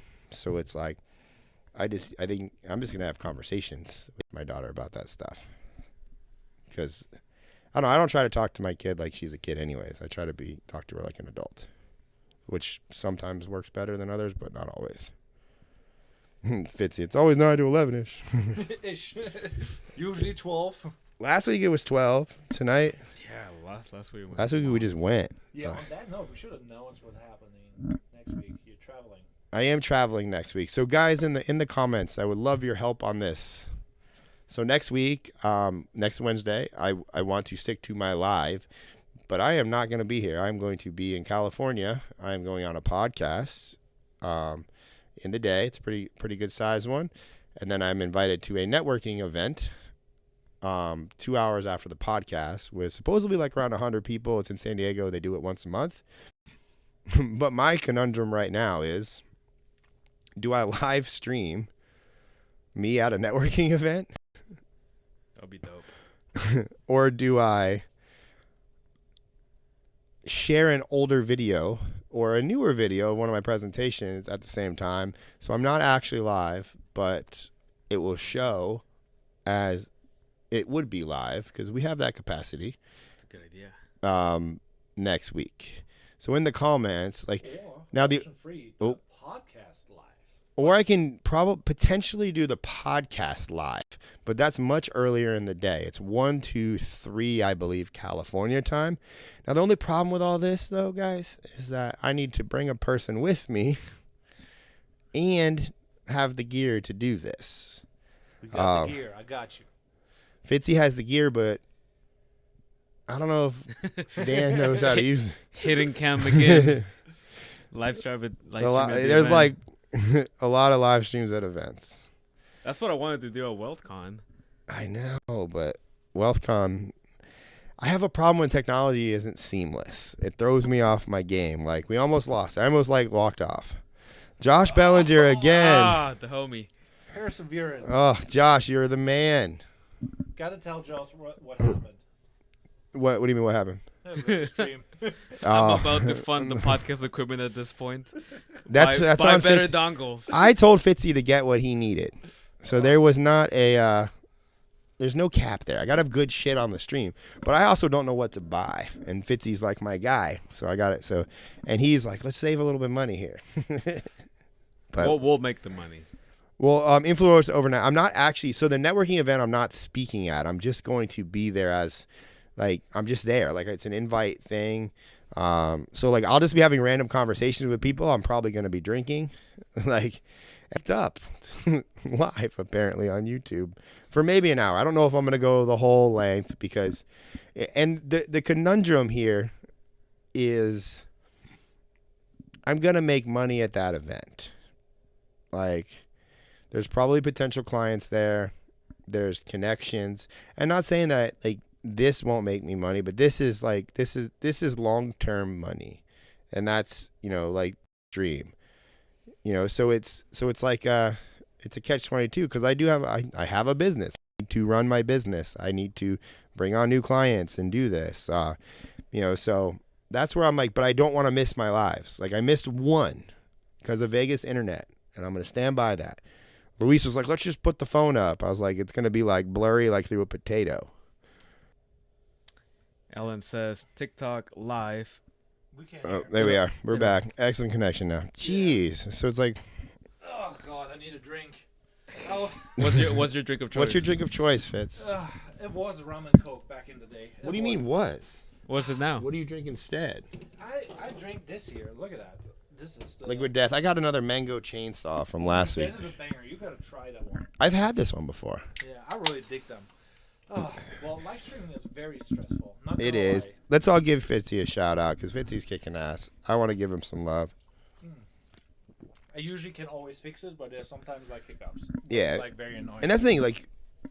It's you got to do so much stuff. Yeah. Oh, Ryan gave some fire book recommendations. Oh, thanks, Sway. Influence Overnight. Glad to know that. And again, Josh, thank you.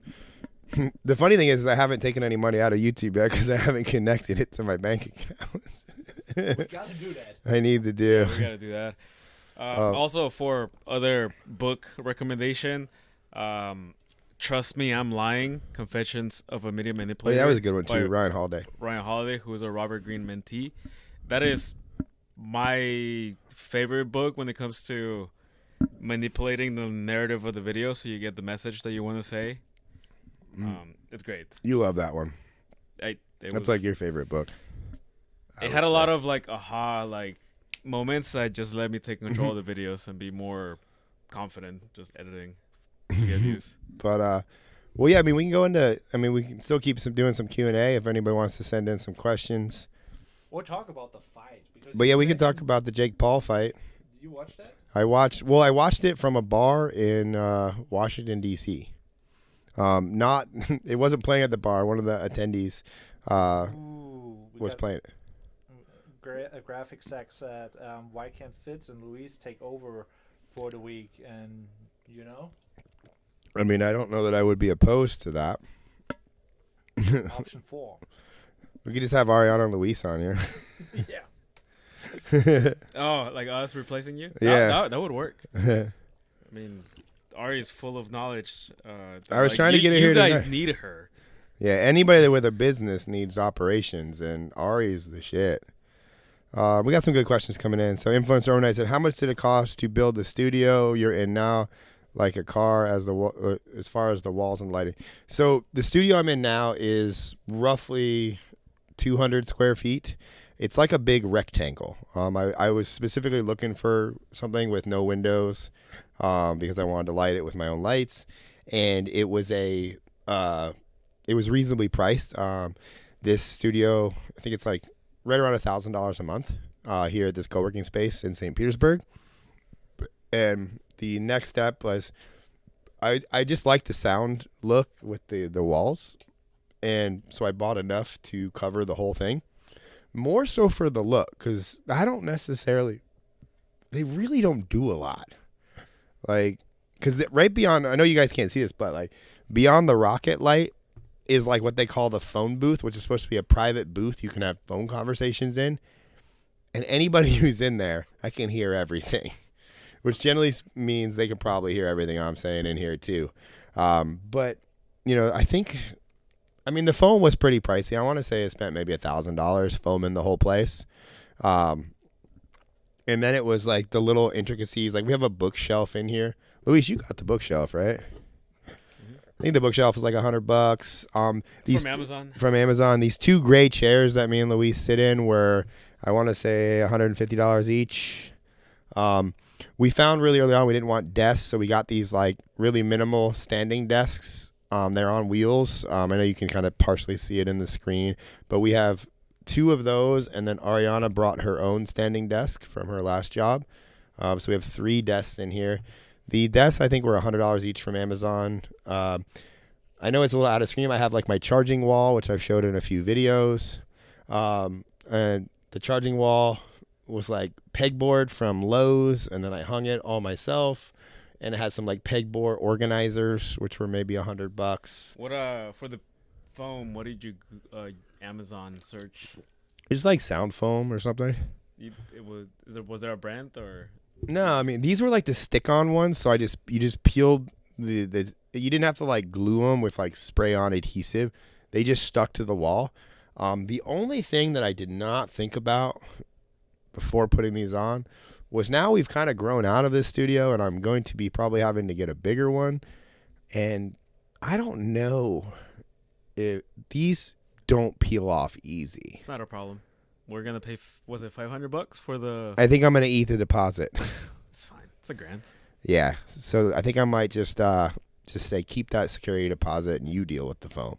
And then obviously now there's a lot of equipment in here. The equipment is not cheap.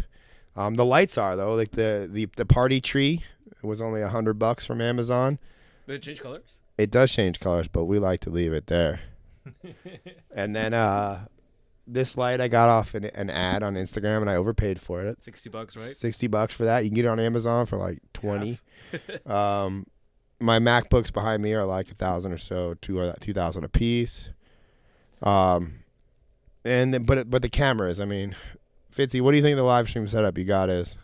my setup currently is like just to stream is like 2,000, not counting the camera. So Yeah, so about $2,000, and then I have about 3,000 in my camera. Fitzy's got about 1,000 in that other Sony. couple. You got it. Probably like 2,000. Yeah, so I don't know. I mean, I would say to recreate this studio, if you're buying it all at the same time with the camera equipment, about 15 grand. Yeah, that's a safe number. Maybe 10 if you're on a budget. But I think it's worth it. Yeah, you guys can get this for way under $3,000, and that's like with good cameras. What would be the starter camera that you would recommend them? I mean, I love my Sony now. I mean, I've always loved my Sony. Sony just released the A6700, which looks like a badass camera. I'm kind of glad I went for the ZV-E1 new full frame. I mean, either way you go, I mean, you're talking maybe $1,000 difference on the body between full frame and the 6700, which is a crop sensor. So, I mean, I don't know what they listed it at. It just came out, so it's probably not even priced yet. But I'm guessing it's going to be around $1,500 for the camera body.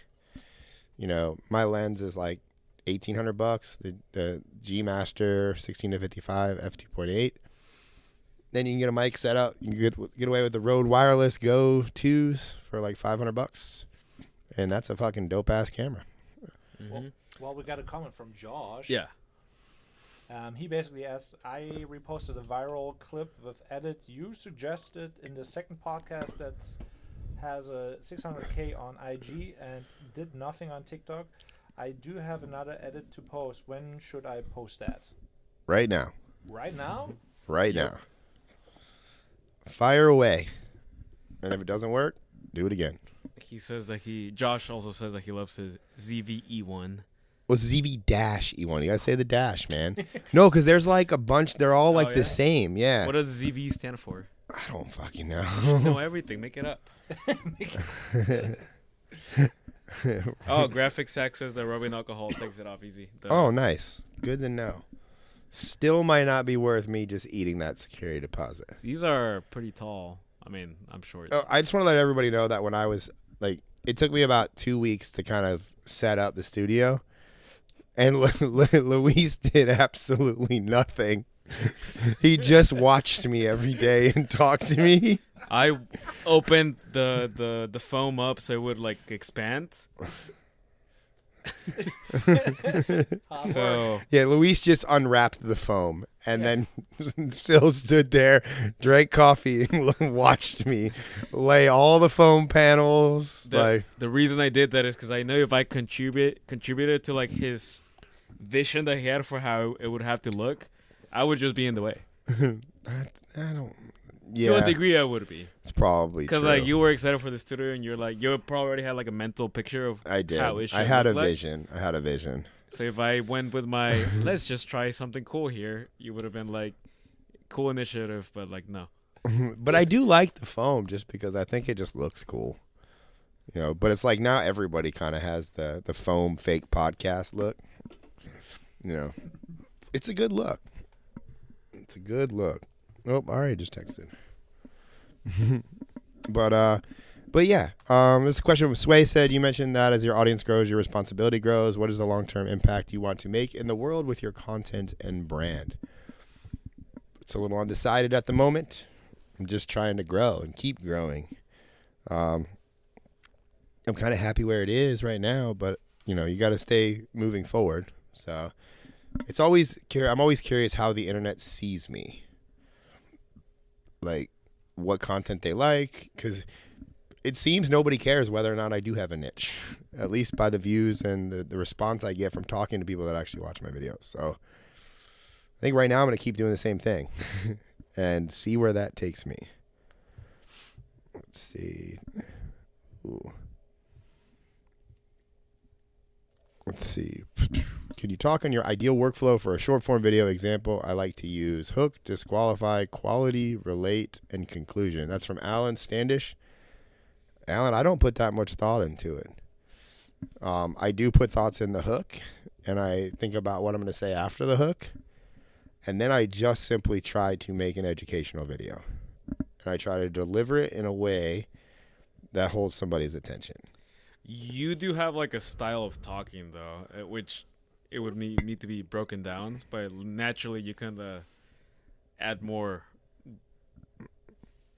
like details that answers potential objections. So like you just naturally do it. Yeah. So one thing I do is more of a framework is I do this a lot when I'm like interviewing somebody or asking them questions is I'm immediately trying to think of some sort of rejection, like a rebuttal, not a rebuttal. What's the word? Overcoming the objection. I'm always trying to overcome the objection the video viewer might have in terms of like thinking that person is lying. So if somebody say they made $1 million, I say, well, can you tell me how that breaks down? And then they say some more. It's like, well, like how much money specifically came from each? Do you know? So it's like I just keep trying to, because I know if somebody's watching this on the internet, they're going to be like, this guy's full of shit, swipe away. So I'm always trying to pull out like those details, to get them explaining more in depth. And I even do that like when I speak when I'm not interviewing somebody, I'm trying to speak with the most details and in depth possible. And that way, and then I just kind of send the video off to the editing team, and I hope that they put all those details that should be in there. And I would say 9.5 times out of 10 that my team does. So, but I mean, I think people try to framework it down too much, that it forces them to overthink what is being said. And that causes like very unnatural sounding videos. And I think how you deliver is just so important. The least amount of edits when you're speaking is better than a really choppy video, in my opinion. Yeah, and Ryan does have a lot of practice just answering questions from people that asking for help at like seminars, workshops, masterminds, live right here. So like you kind of develop a style of answering questions. So you always try to like cover all the bases as far as like what is this person gonna ask me next, so I'll just cover it with the answer right away. Yeah, that's the thing too. This is like a lot of practice. You have to practice talking and filming. And the only way to do that is to film and talk. Even if it's by yourself, if it's to a small live audience, to a big, a group of friends, like the more you get comfortable talking, the better you're going to be. Like, that's just the way, like, in an ideal world, I would never have to edit a video. I would speak perfectly and every video would go viral. And I obviously know that that's impossible, but that's kind of a mindset and a framework that I put in myself to always force me to get better at speaking and constantly practice. So it's because you can't scale like editing. Like the only way to keep scaling editing is to hire more and more editors. And that gets, to a certain point that gets very, very expensive. But if you could cut out the editing aspect and just speak perfect viral videos, then you wouldn't need the editors. Not saying I see that happening, but like that's kind of my mindset. I just want to deliver really good, on point every time. That's what I focus my time on. And that's not always easy. So how do you practice that, actually, talking correctly? Well, that's a skill set that I'm trying to find ways to get better at that. That's how I kind of stumbled upon watching comedians. That was like, comedians like Matt Rife and, old Dane Cook and, even like Dave Chappelle. Like a lot of the, comedians are very reactive to, especially like the ones that do crowd work, as they call it, where they, they're being heckled and they're firing back and they're entertaining the crowd because you don't know what somebody's going to ask you. So it's like you have to be sharp and fast. And it's also a lot of that has to do with the confidence in your craft and what you know. As I've gotten better at making more and more videos and gotten views and had success, I've gotten more confident and more direct and more punchy, with my speech. So I think the two kind of go hand in hand. But I don't know. I was considering maybe getting like a vocal coach of sorts, but I don't know if that's more for singing. I don't know if that's something that would help me. I'm not sure. So, Influence Overnight says, how do you come up with interview questions when talking to random people? I just try to ask them what the world is thinking about them. And that is different for everybody. I mean, it could be For example, me asking an ex-NFL player if they cheat on their wives. It could be me asking, I did an interview with my friend. He has one arm. It could be what's life like living with one arm. It could be me asking Luis what's it's like to be a Chicano. He's not a Chicano. He's not a Chicano. But, I just try to look at people, and I want to pick out the interesting things about them. I believe everybody has something interesting qualities. It's just most people don't know how to express those qualities or at least deliver them in a message. And if I ask good enough questions, then I'll get those qualities out. So Josh, he said, if you don't get that sugar-free readable sign on the wall, you might find a sugar-free Rockstar sign show up at the office soon. I'm not. Josh, you have thrown in a lot of super chats, so I got some love here. But I'm not going to hang a Rockstar sign on that wall. It'll be hanged. Only because it won't be right here. It might be somewhere else though. But we're getting cramped in here though, man.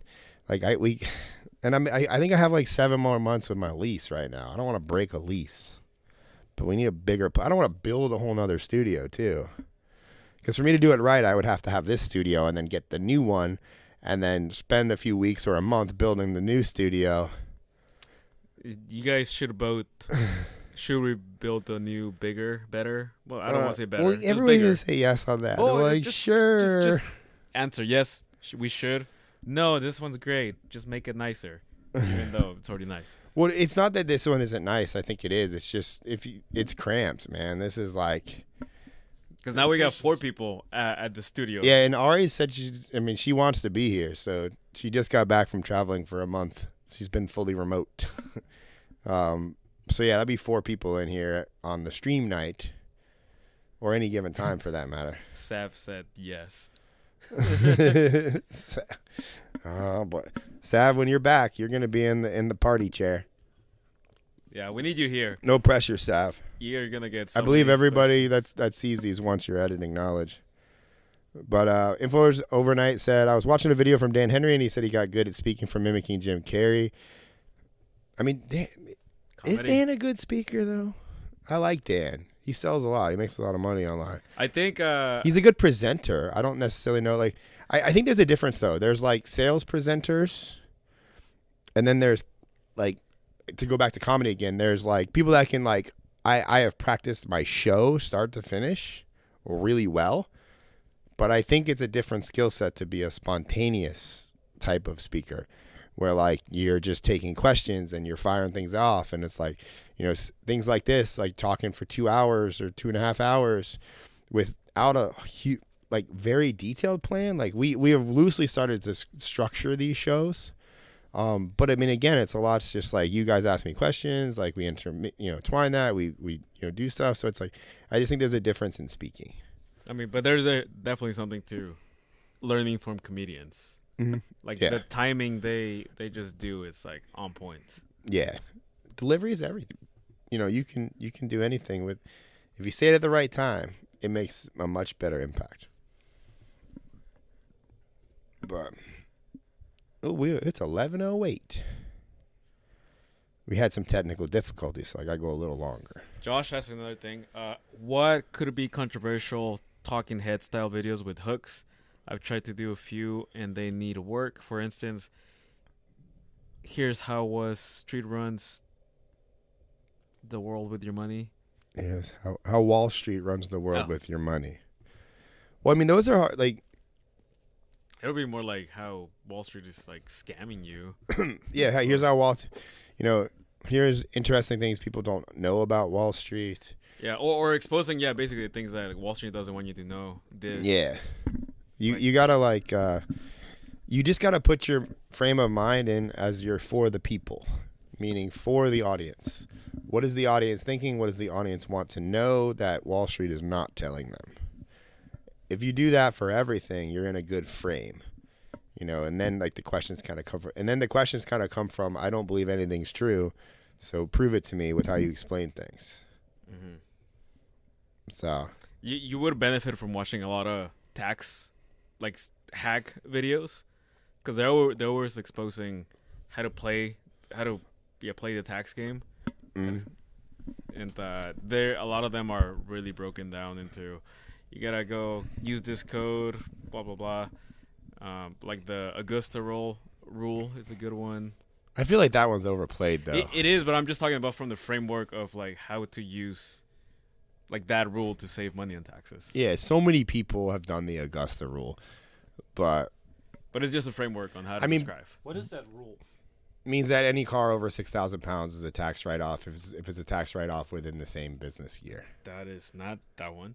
That is. That's That is the section 179. Oh, my bad. I got the Augusta rule is you can write off Yeah. part of your house. I'm sorry. Either way, like there's a certain section of your house that can be written off no matter what. There's a specific size, and you can write that off on your taxes. Mm-hmm. The other one would be section 179, which says that if any vehicle is purchased within the calendar year that is over 6,000 pounds, it can be fully written off within that same tax year. Yeah. We're not tax professionals. I'm not a so tax please professional. do your research in case we like messed up on some details. Get a CPA. Yeah, the stream is looking good. So for people on the stream, I'm gonna put a word right here, a neon sign probably, and that word is gonna be the name of potentially the show, because I know it's a show. It's not really a podcast per se, but I mean it's a show. It's either gonna be attention or controversial. Let me know in the chat which one you like. We are all leaning more towards attention, but I do have an affinity for the word controversial. So it'll be like Ryan McGinn's attention show, just so you know. And then that's kind of just a little trying to take some suggestions there.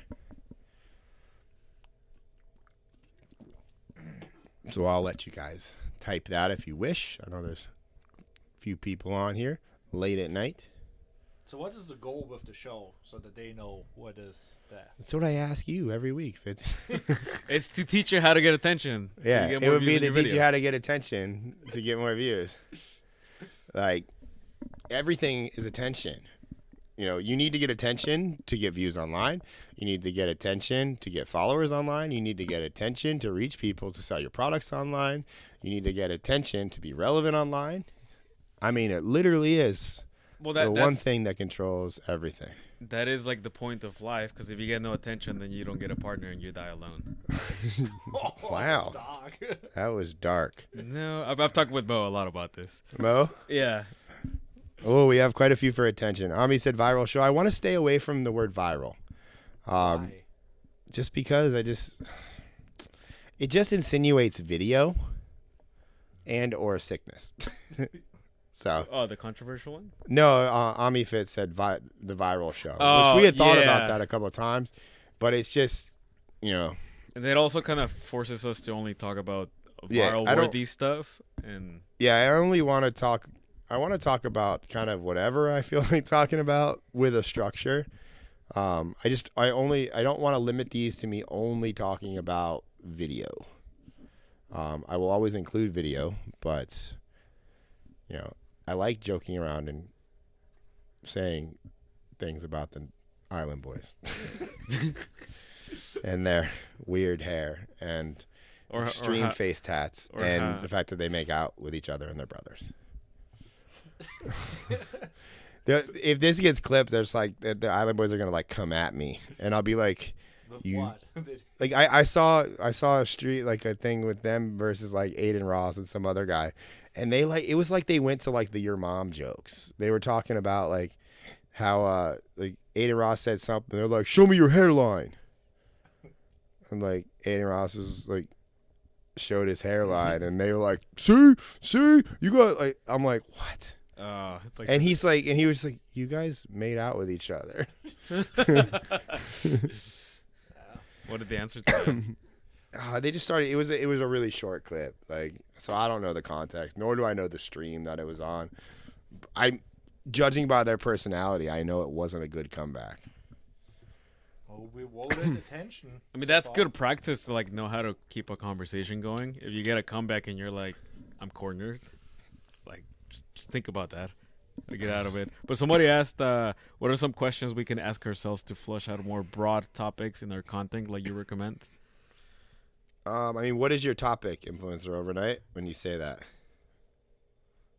Like, or what is your He content? just wants to know like how to come up with more broad topics.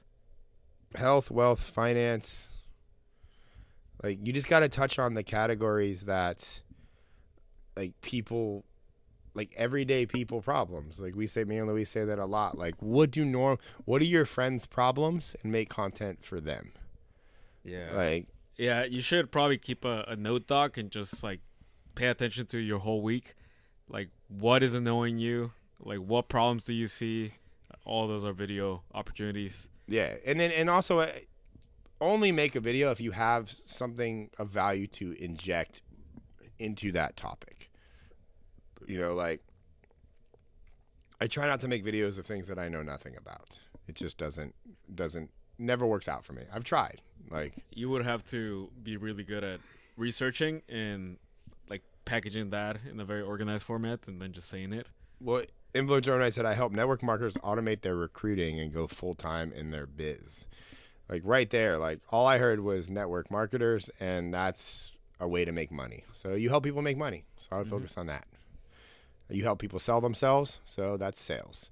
You help people live a better life, so showcase your life and things that you do in your life. Because if you're teaching network marketers how to automate their recruiting, I'm assuming that you are able to recruit, customers for your business, so you should be making a good amount of money. If you're not, that might be why you're struggling to come up with content. Yeah, I'm interested to know what network or marketing company you work with, because I feel like every person that sells something online has worked in an MLM at one point. I haven't. No? I've never worked at an MLM. Surprised, I have. Nope. This says so much. What did he sell? Life insurance. Life insurance. That's not a network marketing When I was thing. 18. I was 17 years old when they recruited me. Oh. The cult of life insurance I won't name the company. But I learned a lot. It was good. But, like, the thing is like, that's why it's easy to come up with content if you're living and breathing what you're about. Like, or if you're living the results that you help people get. Like, that's why it's easy for me to talk about going viral, getting views, like, coming up with topics that do that, because it's what I do. It's what we do for the whole company. Like, and we're good at it. He said, no, I just thought you said it's not good to make content about our business. But you're not making content about your business. You're making sales videos. That's not about your business. That's teaching sales. That's teaching networking. Your whole business is network marketing. Just get rid of the marketing and talk about networking, how to make friends. Yeah, teach people how to recruit people without talking to them. Yeah, like how to meet people. That's not a network marketing video. How to meet people is an everybody video, because people don't know how to meet people these days. So it's not, actually the two words in your business, network and marketing, and networking means making friends, talking to people, speaking, lots of opportunity to make videos there. Marketing is sales, advertising, making money, all, like, there's so many ways you could go with that.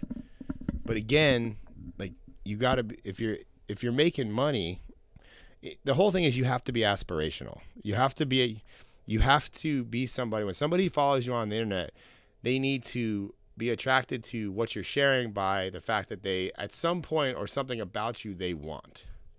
Whether it be your ability to make videos that get views, whether it be your ability to be around people that are higher level, whether it be your ability to meet women, whether it be your ability to dress well, whether it be your ability to be good at sales. You have to be aspirational or nobody's going to follow you. So you need to portray your best qualities to the world and make videos about those things, and people will be attracted to you. That sounds... You do a lot, influencer. Automate the recruiting process with funnels, ads, and self-liquidating offers. System that works for any MLM in the industry. Yeah, I wouldn't make any videos about that because that's not going to get views. That's like stuff that you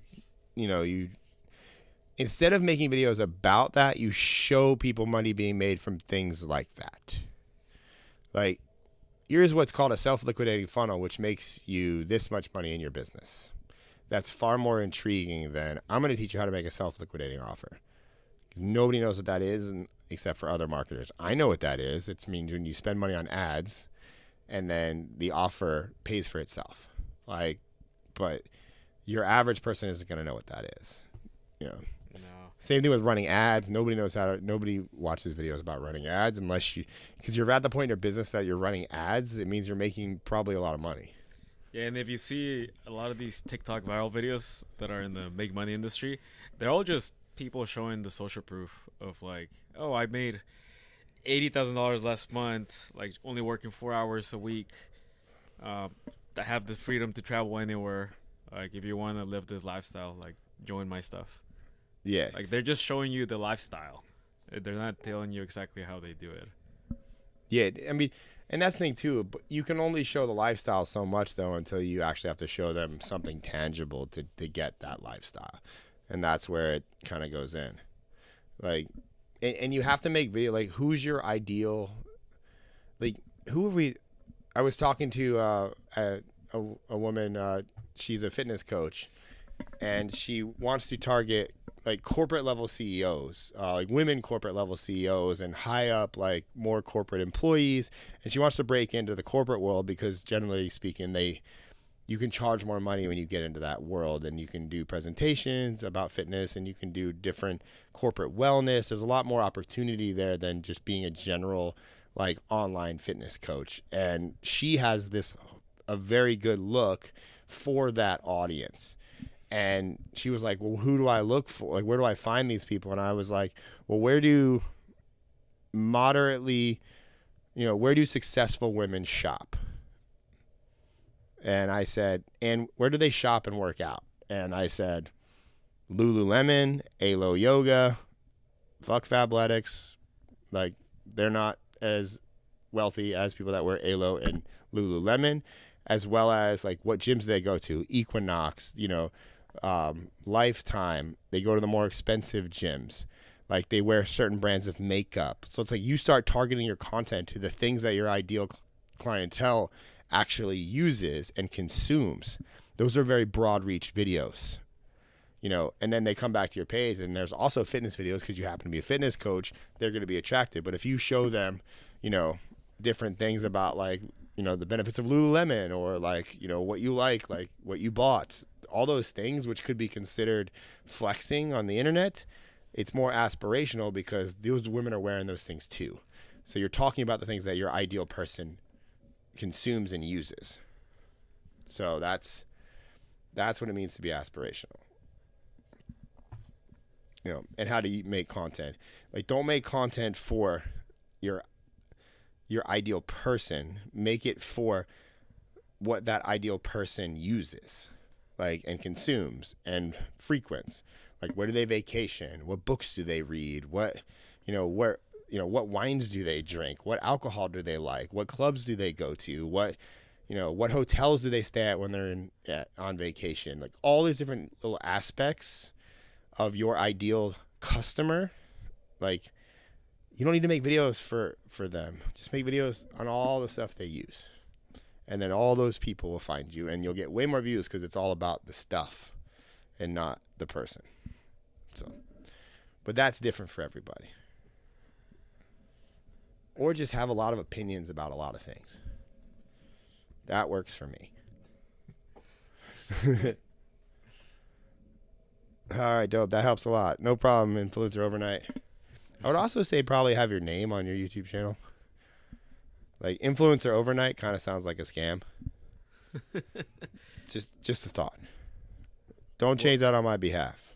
Really think about it. I want to know the story of how you got that name. Like, you probably have a name. I want to know your name. I don't want to know your alias. Names are powerful. Saying somebody's name will make you more money. Yeah, like when you came up with Icon, how did that happen? Besides, did you have that tattooed somewhere? I have Icon tattooed on my... Why did I tattoo Icon? Yeah. The whole point was like I wanted to make a sales video where I was getting my hand tattooed because I'm like, if you want to teach people how to like say fuck you to the corporate world, you tattoo your hands or your face or neck. So I was like, if I make a sales video where while I'm getting my hand tattooed, and I actually had Savannah filming me while doing this, the problem was the tattoo hurt so fucking bad I couldn't film a video while making it. No voiceover? Like, I couldn't do it. I used the B-roll, but I could not do it. Like, so my whole scheme was interrupted. What were you selling? I was selling tickets to an event. You came to it. Oh, that was that one? Yeah, the Icon event. It was like $500. It was a live event. I think we had like 35 people come to that. I did it at a comedy club. It was awesome. That was the second one. No. Oh yeah, I did two. I did two Icon events, but I got my hand tattooed for the second one. It wasn't the first one. When you told Elliot to come and don't get wild, then that's the first thing he does. Wait, what? Oh yeah. My friend Elliot Hall. So I was like, Elliot, I want you to talk about how you built your following and like how you make videos. Just don't talk about the weird stuff. Like, what was the first sentence out of his mouth to somebody in the front row was like, so when was the last time you had sex? I'm like, you're talking about the weird stuff. But everyone wanted that. And I just left. I left the room and I let Elliot be Elliot. I forgot about that. I even at that event, you know, I did some stuff at that event that I was like, wow, that was pretty smart. Like, I brought everybody drinks because it was a comedy club, but it was attached to a bar. And that was part of the thing is like when I booked the comedy, and that's a hack. If you want to throw events, like comedy clubs usually have good lighting on the stage. So like if all your cameras are pointed at the stage, you have decent lighting. So you don't have to have a lot of lights and stuff. So you have good content afterwards. But most comedy clubs aren't open during the day. So they rent out them for fucking cheap and they can hold a decent amount of people. And they usually have a bar attached to them. How much did your venue cost? I think it was $500 a day just to rent the venue, which is super cheap for an event. And then, the bar was like kind of I just paid as I went, like whatever was consumed. How many people did it hold? I think it had up to like 50 to 75.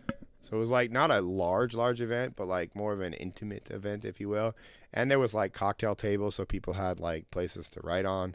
It was actually a really good like setup. You know, I did a few mistakes on like I should have used some different cameras and stuff. Like the footage didn't come out as good as I would have wanted. Looking back now, I would have probably put 2 other lights on the sides of the stages, but it was good enough. I used a lot of that content. And the event did well. But before I was actually selling a course called 6-Figure Creator that was like $3,000, and the course I have it. Yeah, it was a good course. Before I sold it, I bought the entire room drinks. And then I waited like 30 to 45 minutes, and then I actually made my pitch. And it sold 10, I think. 10 people bought it at $3,000. So it was like a $30,000 day. It's pretty cool. And then I delivered it. It was like 12 weeks live. It was fun. So there are, like doing meetups and stuff, like you can get away with doing it pretty cheap if you get creative. And I think that was a pretty creative way to hold a live event. And that would probably make really good videos too, because it feels like you're a comedian. Yeah. Like, now I'm doing an event in the fall for my mastermind and group coaching people. That's going to be here in Florida. That's not going to be that cheap of an event. But I will be doing a live event towards the end of the year. I just got to pick that date. We got to get a date on the books. I know. Mark asked the mastermind last I got to get that. I do a lot of things, and I'm like, shit, I got to make all these decisions really quickly. But yeah, if anybody's interested in joining my group coaching, we meet every week on Tuesday from 12 to 1:30, or yesterday went till 2, so roughly 2 hours. I really help people dive deep into their businesses, as well as it would be considered my mastermind. It's if you're a short form agency and you're trying to make more money and actually create videos that get views, or if you're a creator that wants to know how to get views, this is probably the best investment you can make beyond showing up to my live streams every week. But I can only scratch the surface on these. Like, it's just, a lot of people, a few of the people in here are in the group coaching and they come to both, but like the mastermind's where it's at. I can really, I was teaching people yesterday how to get clients, like exactly what to say and how, like all the objections, what to price your services at, how to grow. Yesterday we talked for an hour and a half on all of the file organization of my company, why we do what we do, how we manage 4,000 videos a month. All these are recordings too. If you join, like the group coaching is ongoing. And it's, it's a minimum of a 1-year commitment. So you get 1 live event, 4 personal one-on-one coaching calls with me throughout the year. I mean, you can use them all at once if you want, but I'd say spread them out. I don't think I'm forgetting anything. Am I forgetting anything? You also get my editor training, which is actually going to be released this week, which is how we train our editors. And I have a bunch of those editors. Which has been a work in progress for like a year and a half. Yeah. Lots You also of get trial. a lot of my SOPs, a lot of the processes. It's a pretty in-depth thing. I'm pretty proud of it. I really enjoy. Got a really good group of people. The average person in there is averaging $30,000 to $50,000 a month in their business. So it's $12,000 for the year. There are some payment plans. If you're interested in it, shoot me a DM on Instagram. Say you're from the live. We'll I'll send you some information about it. I have a nice PDF. It tells everything. Very easy to read, really quick. But if you can't afford it, I don't recommend you buy it. Just like I would never tell anybody to join any coaching program that they couldn't afford or buy anything that they can't afford because, ultimately it comes down to you because I can give you all the best information, but you got to put it to practice. But when you pay attention. So we can do a few more questions, but I want to wrap it up. Cole said, "Damn, you've been live for time every week, man." Yeah. I mean, Sway said he tried renting a restaurant for his networking group, and it was well over 1,000. Yeah, the comedy. I negotiated that comedy club, man. He was trying to charge me. I was like, "Well, tell me this: are you going to be using it all if I don't pay $500 a day?" And he tried to say he had some. I said, "Like, really on a Thursday you got a lot of people lining up for this thing. Like, this is like 3 months out. Like, so I negotiated pretty hard. And then the guy was cool too. Like, he was just like, he wanted to make money. I wanted to make money. So we worked it out. You also booked a restaurant. It sadly went out of business now, right? Which in down in front of Central Cigars. Oh, the Mill. Yeah, I booked huh? No, Fitz, you can't go to the bathroom, dude. What if the stream breaks while you're gone? I'm kidding. Go pee, dude. When you're live for, I never have to. I always have to like pee so bad when these things end. Maybe TMI, I don't know, but if I stop, I'm gonna see the viewers drop or the watch time drop. Probably. But yeah, I rented a restaurant. The back room of a restaurant is really nice. But the problem is with restaurants is the reason it's more expensive at a restaurant is because they make you buy the bunch of food. What was the price on that? Because you probably negotiated. I think that was like $2,000. That was a free event too, wasn't it? Yep. That was the first free one. Yeah, I mean, I've had really good success with putting on free live events. We did one last year that cost me $15,000 for a 2-day free live event. But from that live event, and that was like across the board. Like I paid for a lot of my team to come in and be there. I paid for the venue. I paid for the cameras to be rented. Alcohol, like I did bottle service at a club one night. I did free beer and seltzers one night, at the studio where we were having it. It was pretty pricey, but from that, made. Well, one of the members there has purchased my recent mastermind, so that was $12,000. So just his purchase alone almost broke even on that whole event. But I also got a client that we've been working with now for 7 months that pays $8,000 a month with a 1-year contract. So that was almost $100,000. So I spent $15,000 to make over $100,000 over the course of like a year. Like it doesn't come in quick, but it's like, from an ad perspective, putting on that event was really, really lucrative. And it was a free event. I did it on Eventbrite. Interesting was we registered 250 people for that event and only like 80 showed up, which I was like, how is that even possible? Like, I just didn't understand why people would sign up and fill out all the information and say they're going to come to an event and then just not show up. Like, I don't get it. And that is probably because it was free, but it just didn't make any sense to me.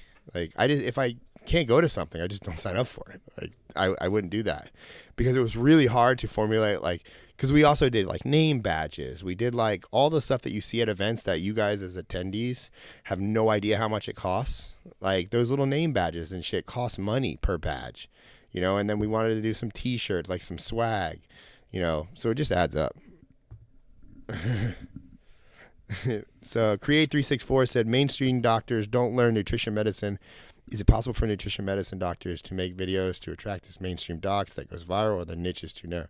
Anything medical can go viral because everybody has medical conditions. So And I do think everybody, I mean, nutrition medicine, I don't know exactly what that that's more, I'm entails. assuming it's more holistic health, and absolutely holistic health can go viral because it's more on the controversial side.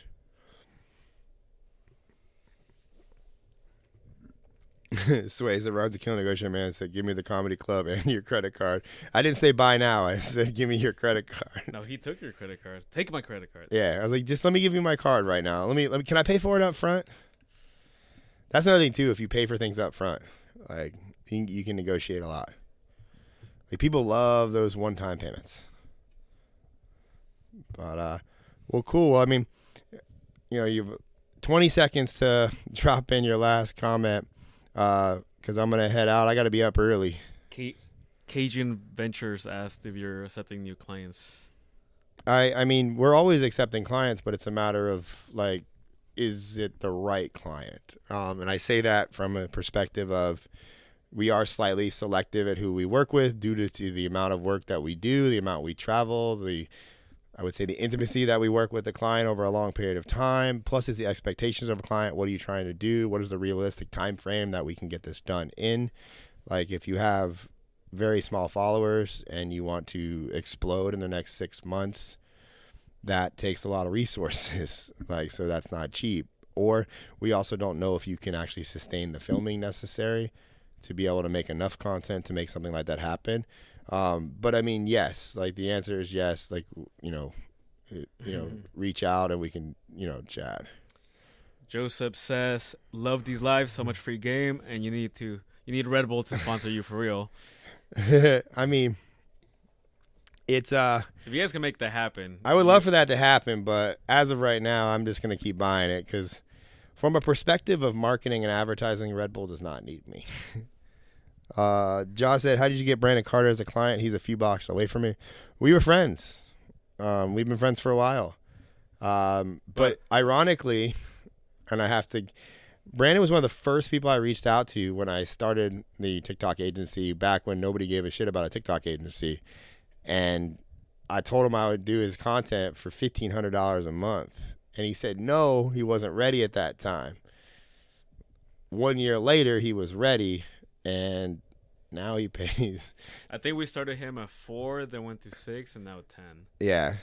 And it's, and he progressed because, like, for the first, 6 months of us doing his content, it was a very slow growth. I mean, it was growing, and he was getting good views. But, I mean, for Brandon, we post, 6 videos a day. We manage multiple accounts. We film with him every 3 months.